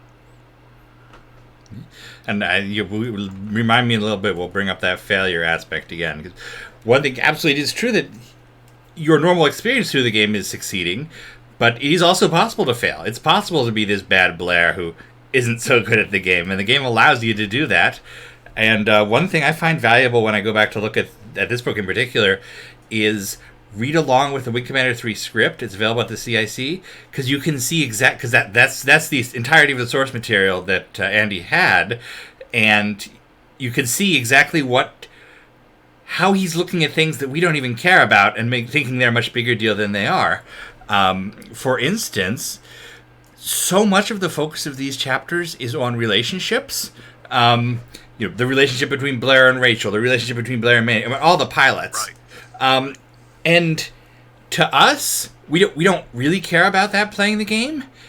But if you rip the flesh off the game and look at the mechanics, especially the mechanics as expressed in the shooting script, that's a hugely important thing, is maintaining the morale levels of the pilots based on the conversations you choose to have, the decisions you make.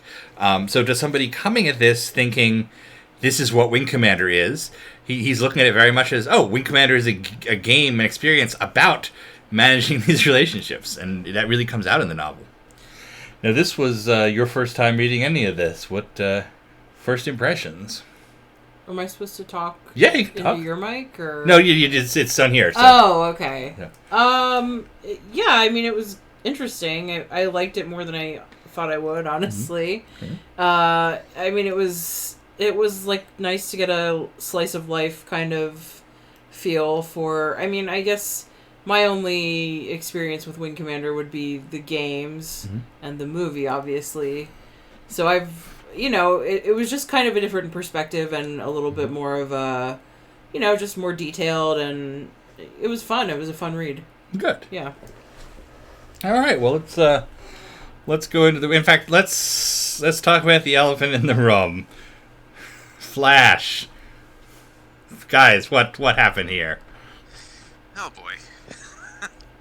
So for folks who are not aware, and you really have to be aware because you watched this show and you saw the part of the game with Flash, in the game, Flash brings the Excalibur. He's this hotshot test pilot who works directly for Admiral Tallwan, and he brings the Excalibur to the Victory, and you butt heads, and you have that dogfight that convinces him to become an actual combat pilot.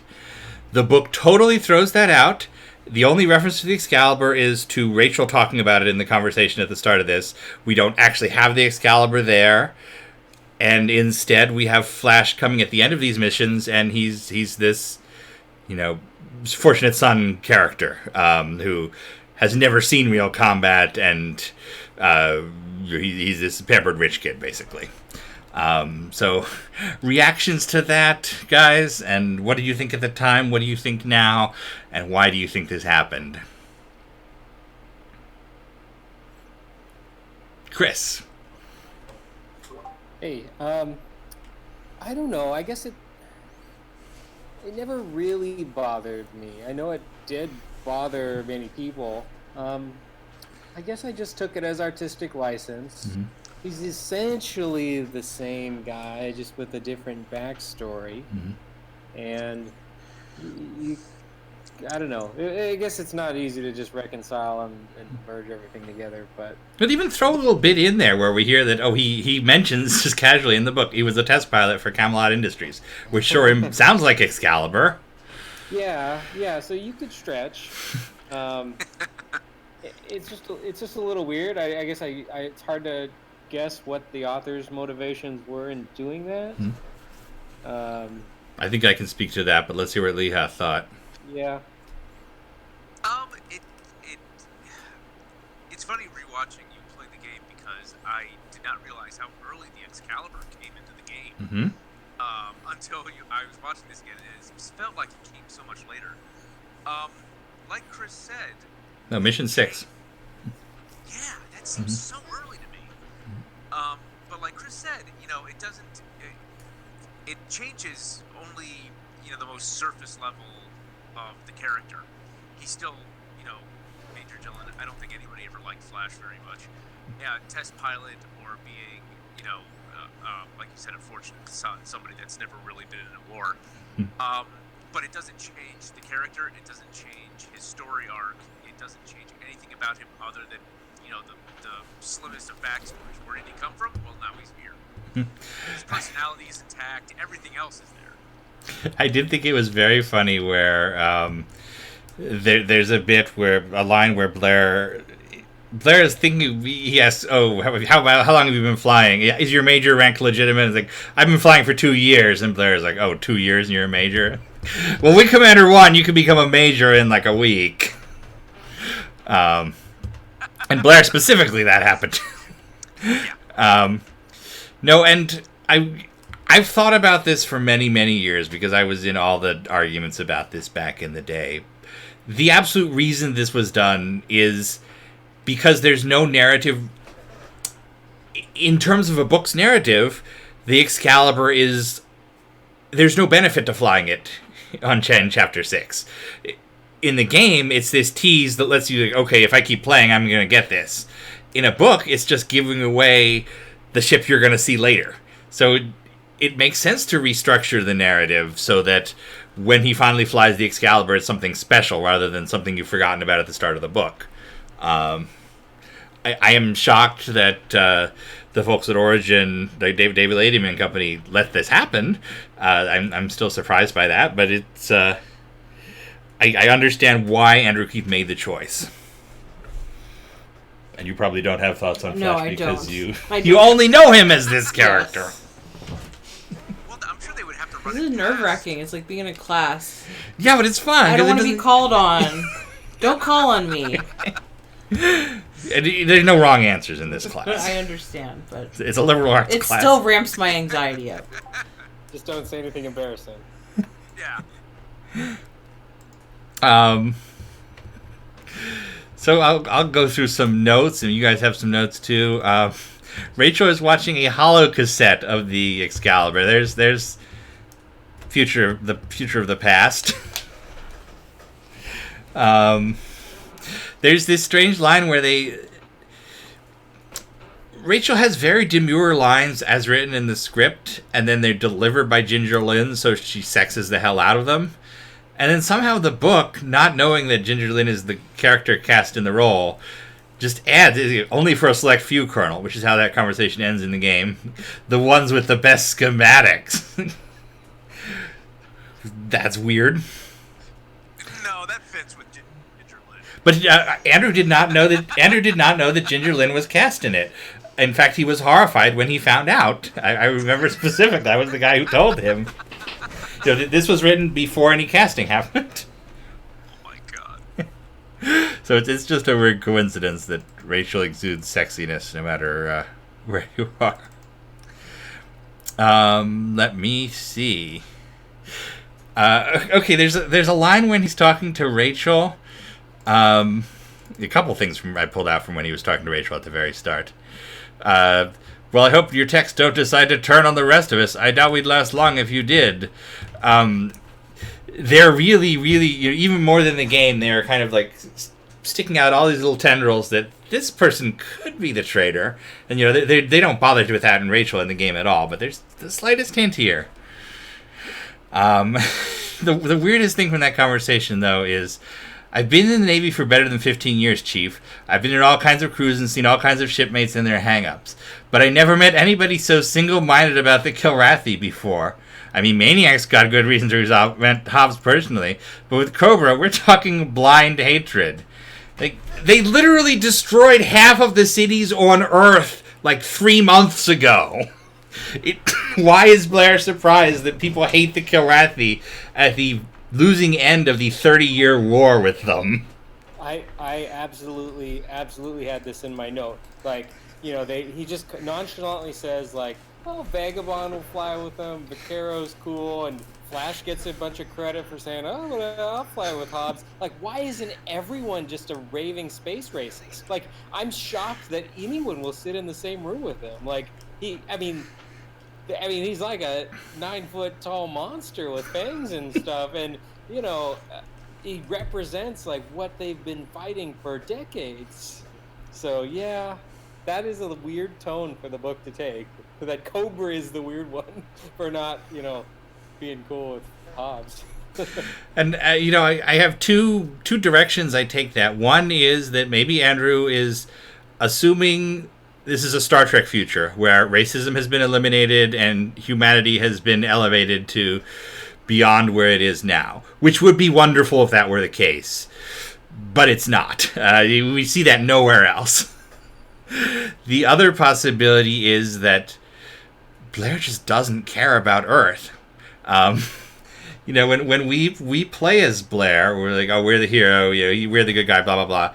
But Blair's actual backstory is he's a backwater crop duster from a distant colony world who has maybe never even been to Earth. So I don't know if you can work that into the background of his character to have kind of a less player Blair, who maybe does not hate the Kilrathi because he isn't necessarily as impacted by what they've done. Let me think. First mention of the TCS Hermes, which is a Wing Commander carrier that's going to be referenced throughout these books for some reason.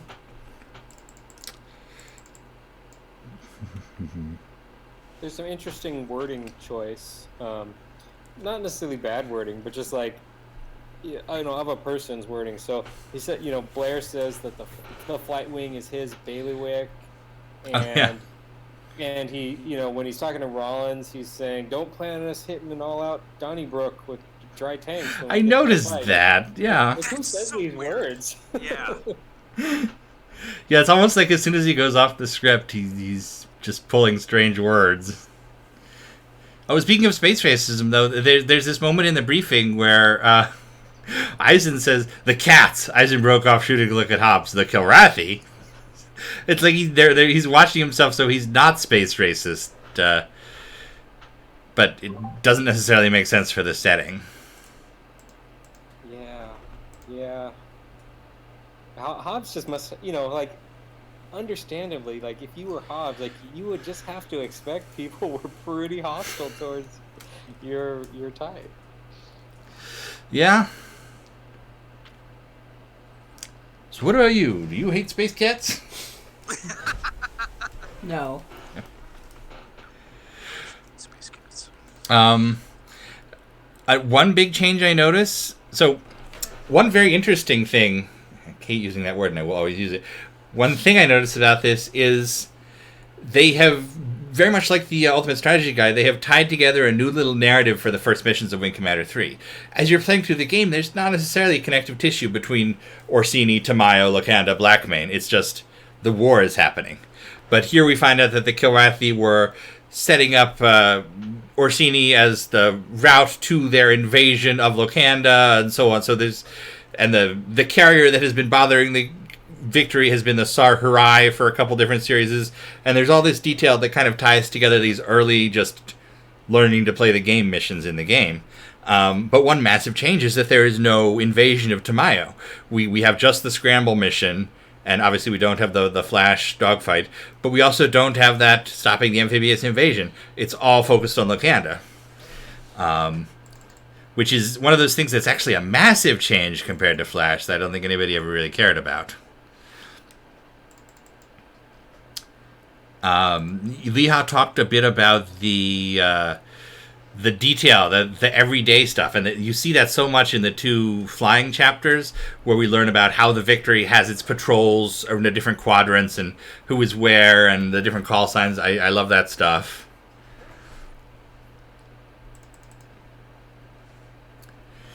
I really like just the idea that the home defense squadron backfills the Confederation pilots that died, because you assume like it's a Wing Commander movie scenario where they're just having to shuttle Confed pilots out from the academy back to the carriers and far flung everywhere.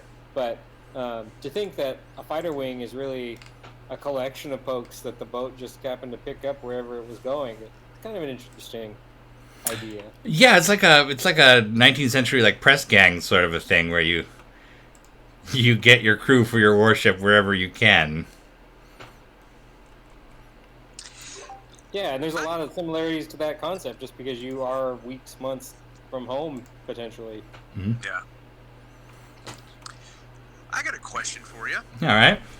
Now, I don't think the Kilrathi language is as developed as, say, like Klingon or something. Mm-hmm. But the name of the carrier in these chapters is the Sar Hurai, and we know that Hurai means family or clan. Mm-hmm. Family, separate from clan. Okay. Is Sar, would that be the name of the family itself, or is that a term we're not familiar with? That's a good question. I thought about it when I saw that. I think that it is something it's not a word we're necessarily familiar with, but I do think it's intended to be family. Okay. In fact, because that would have been in the Kilrathi lexicon that Andrew would have had. And actually, speaking about the Kilrathi, well, first of all, what did you guys think of these new Kilrathi characters who are very briefly very important and then are eliminated? I think they made for good Kilrathi. You know, shows the different sides of honorable, dishonorable, that sort of thing. Mm-hmm. Good, you don't get to know them very much, but they were good. They're good. I hate to say disposable examples of Kilrathi and how the Kilrathi are treated by their crown friends, basically. This is just more fodder for the song, so to speak. Yeah, I think there's a bunch we can learn about Kilrathi just from this. There's some stuff hidden here. For instance, the commander of the carrier is a baron. He's Barad Varignar Tassal. Tassal is not a noble clan. So this is going beyond this is a baron of a Kilrara clan. And there's a whole aspect of Kilrathi culture that opens up right there. There's a bit where Blair talks about he remembered old cultural intelligence briefings about the Kilrathi social customs. Perhaps there was a high-ranking imperial noble assigned in the Orsini system who had declared a formal state of feud with Ralganar Halas. That's super interesting because it's not taken from anywhere. That's fresh Kilrathi background. And isn't there earlier mention of supposition about?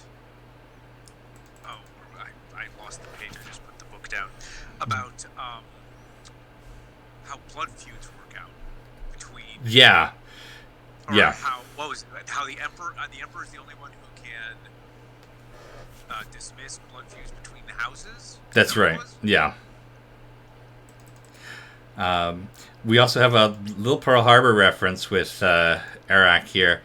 Where he goes, "Talons of the Emperor," he called, the old battle cry making him tremble with anticipation of glory. "Attack, attack, attack," which is, it's Tora, Tora, Tora, but Kilrathi. In fact, I think that gets used as the back cover or something, or the little excerpt they published of the book. I was figured I'd throw that out there. I think what else I wanted to point out here. But yeah, I liked meeting the Kilrathi and learning just a little bit about how they organize their wings and who they are, and then the bioweapon. So, in Wing Commander 3, spoiler warning for the next 2 weeks, but they do attempt to attack Locanda with a bioweapon, but it's not a major plot point. It's just something they're doing. They have these bioweapons, they're just going to wipe out this planet because they don't really need it.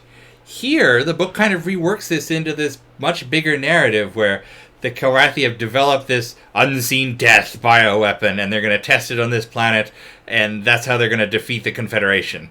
And we don't really have that in the game. In the game, we find if you play the 3DO version, you'll get news briefings about how there were a couple different planets that were attacked, but there's no overarching narrative about the bioweapon. And it's something the book spends a bunch of time setting you up for in this chapter, and it's just an interesting choice. Unseen death.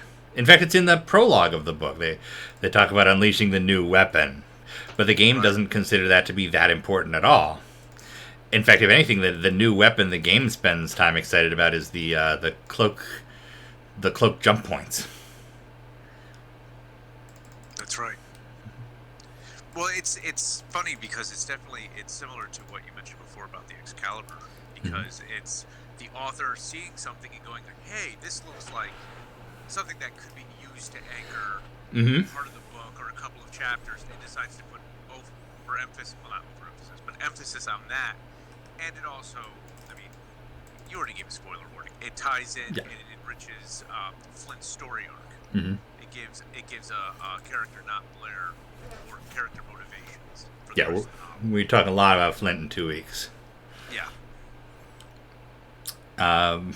One odd aside I noticed that he refers to Vaquero as the Argentine pilot, which I don't think is in the game anywhere. He's not specifically from Argentina. I think he's from some colony in the manual. Okay, but here's one of my favorite little reference bits in this book, which, first of all, the fuel shuttle. What's with the fuel shuttle? I wanted to ask about that. It's very odd because every time I read it before, it almost seems like he invents there being refueling shuttles, and I realize now it's purely Rollins' reaction. It's not supposed to be that Blair is creating the idea of refueling things with a shuttle, but for some reason he asked for the shuttle. Rollins is like, "A fuel shuttle? What is it for?" "It's for fueling things." But well, here's my questions. One, what did you guys think that the fueling shuttle looked like? Because I hate to say, I pictured the Marine transport from Wing 4. It's called Hermes class, by the way. Yeah, thank you. I've always pictured just the square shuttle. Okay. So. They described it as boxy, so the square shuttle makes sense. But also, I kind of thought about the one from Prophecy, GCS Redeemer, and things like that, because that's kind of boxy and it kind of like slides right up to the ships. Okay. But we do have one of our rare post portion novel or post milk run poetry references here, which is Blair after he's refueling, and they're like, "I wish we could join the battle," and he says, "They also serve those who only stand and pump fuel, Hardy." Blair misquoted. Yeah. So that is Milton's Sonnet 19, the sonnet on his blindness. The actual line is, "They also serve those who only stand and wait," and it's probably Beyond Paradise Lost is probably the most famous thing that Milton wrote, which is Milton went blind at middle age, and he wrote this short sonnet, which is basically, it starts off, I'm trying to think of it here. When I consider how my light is spent ere half these days in this dark world and wide, basically, the rest of my life I'm going to be blind. He basically says, hey, God, what's up with that? Why would you do this to me? How am I supposed to serve you if you've made me blind? And then God comes back and says, God, his state is kingly. He doth not need man or beast. He basically says, I don't need you to do anything. I'm God. Your job, they also serve those who only stand and wait. And it's just a very famous line. And I've always loved that poem. My mom gave it to me when I had eye surgery, and I've always kind of had it with me. And it was always cool to see it referenced in a Wing Commander novel.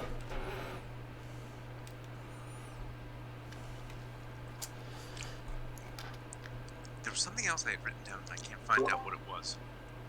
I think one thing I was going to mention is just generally the concept of all the assassinations and executions we see. There's almost an element of Star Trek Mirror Universe-ness to it where you wonder how they can function just killing everybody that screws up anytime. Yeah. But especially since previous books that made a point to swap that trope around. There's all these points in... We've seen Thrakath randomly execute people before, but we also see all these times where somebody thinks they're going to be executed and Thrakath says, no, I need good officers. So it's very odd that he's on a killing spree right now, and I think it has to do with the idea that they're on a roll. They're marching towards victory, and they know it.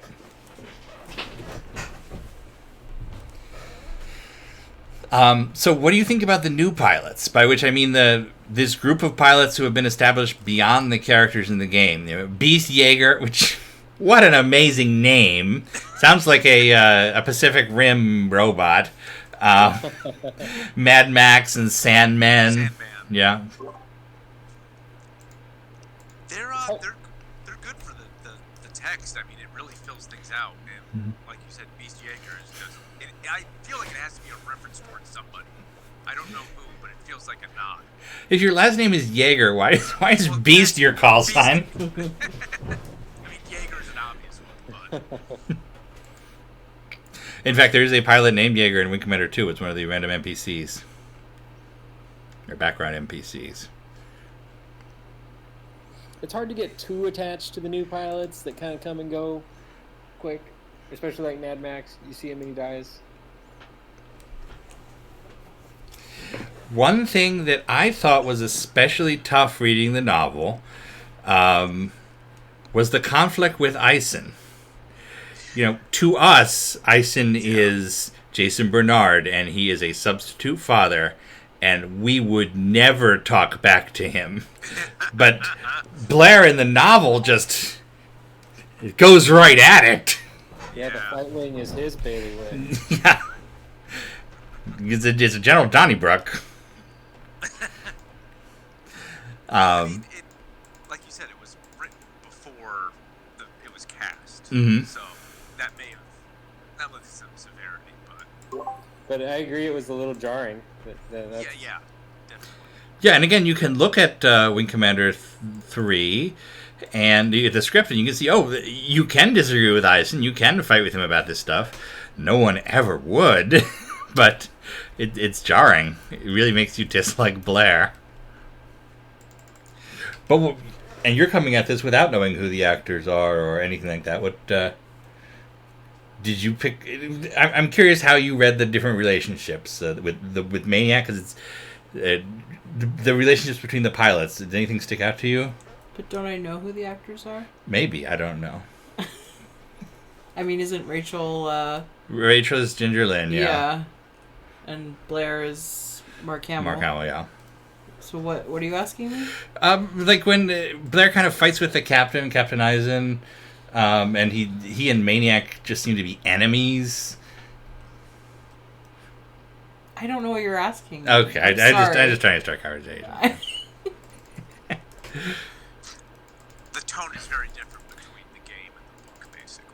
It is, and like so many of the scenes here can happen in the game. There is a fail state in the game. If you only fly with Hobbs, actually in the game it works. If you only fly with Hobbs and Maniac, Ison will chew you out until you need to fly with you need to come down from your high horse.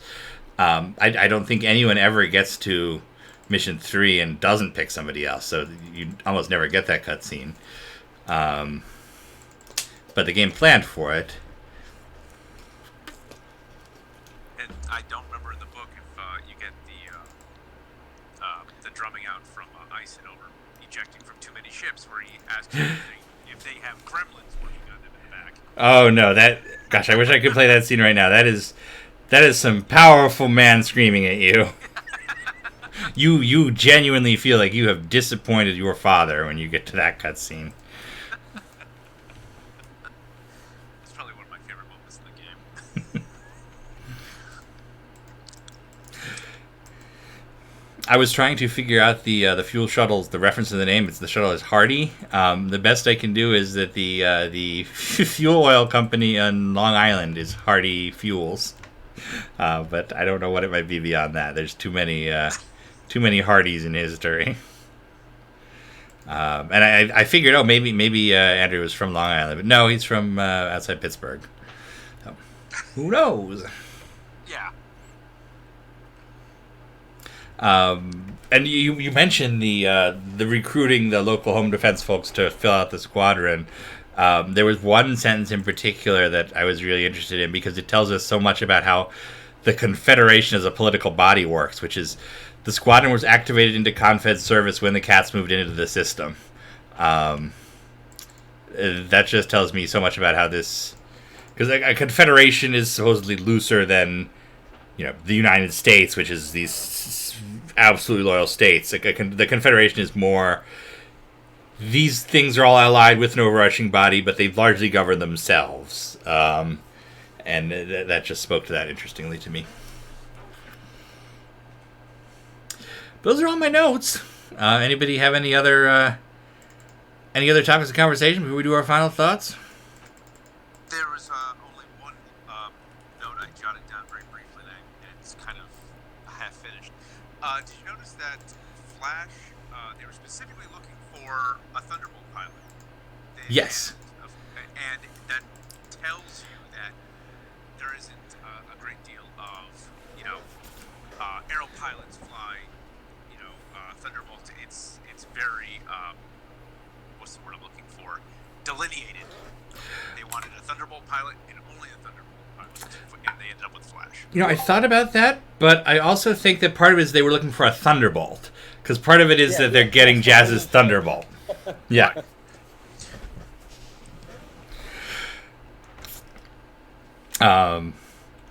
Yeah, we see that in the first chapter. We'll see it throughout the book. Blair very much focuses on the Thunderbolt for whatever reason. Well, I can't complain because it's still my favorite ship in the game. Oh, yeah. Well, let's go around and get final thoughts from everybody on this exciting book. Chris, you want to start us off? Yeah, I think it reads fast, and it does. I think it helps to play the games, read the book side by side. It is fascinating seeing that linkage, especially a PC 3DO novel all in one. It's a very cool experience. Yeah, and I would encourage everybody to take a look at the script next time, so you really can see. Oh, here's how he moved these pieces together. Right. My only input is that I do question the idea of the tactic of drawing the ships in closer to the victory a trap maneuver. It just seems a little Yeah. counterproductive, shall we say?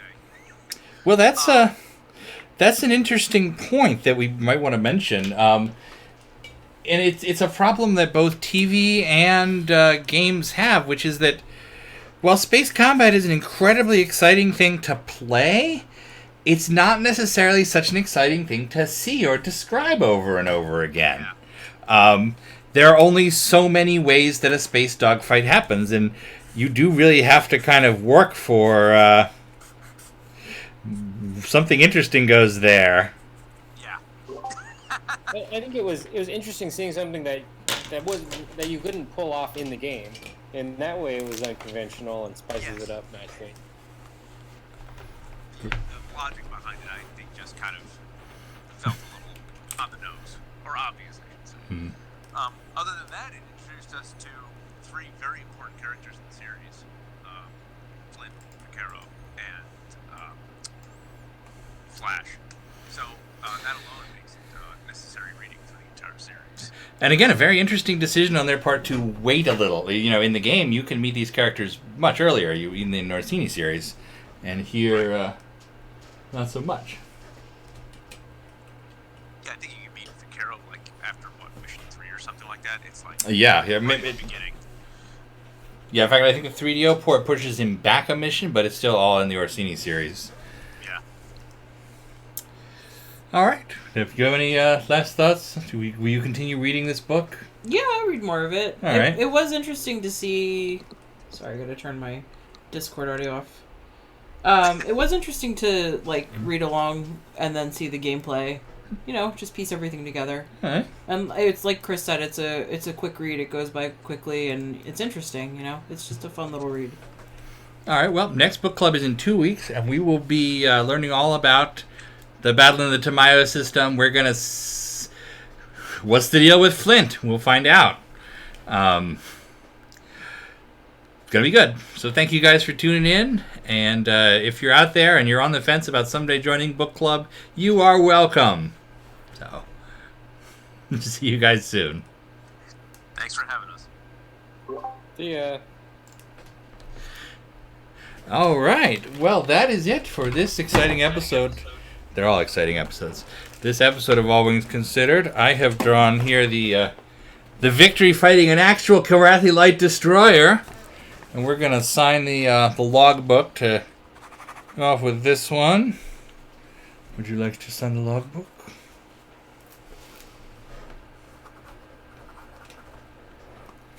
Done. All right. Well, next week, Jason will probably be back. But if not, we'll have Allie. And it'll be good. We're gonna play the PC version of the Locanda series. So we'll be fighting those Karathi bioweapons. We'll be talking to Flint, all that sort of thing next week. We will also be starting Righteous Fire with the only expansion for Privateer. And we'll be using pretty much all of that money we've been earning in the post-game. So it's going to be good. There's going to be new Privateer stuff, new Wing Commander 3 stuff. Don't miss it. And here is a glass of Clyde. Hi, I'm Dr. Clyde Burrows from the Omnicron Institute.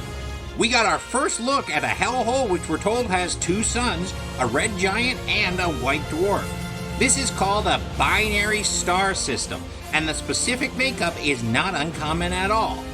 Binary star systems consists of 2 suns that orbit one another.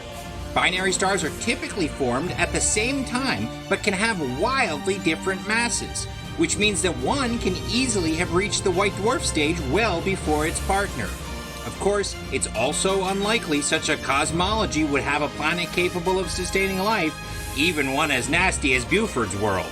See you on the next exciting episode of All Wings Considered.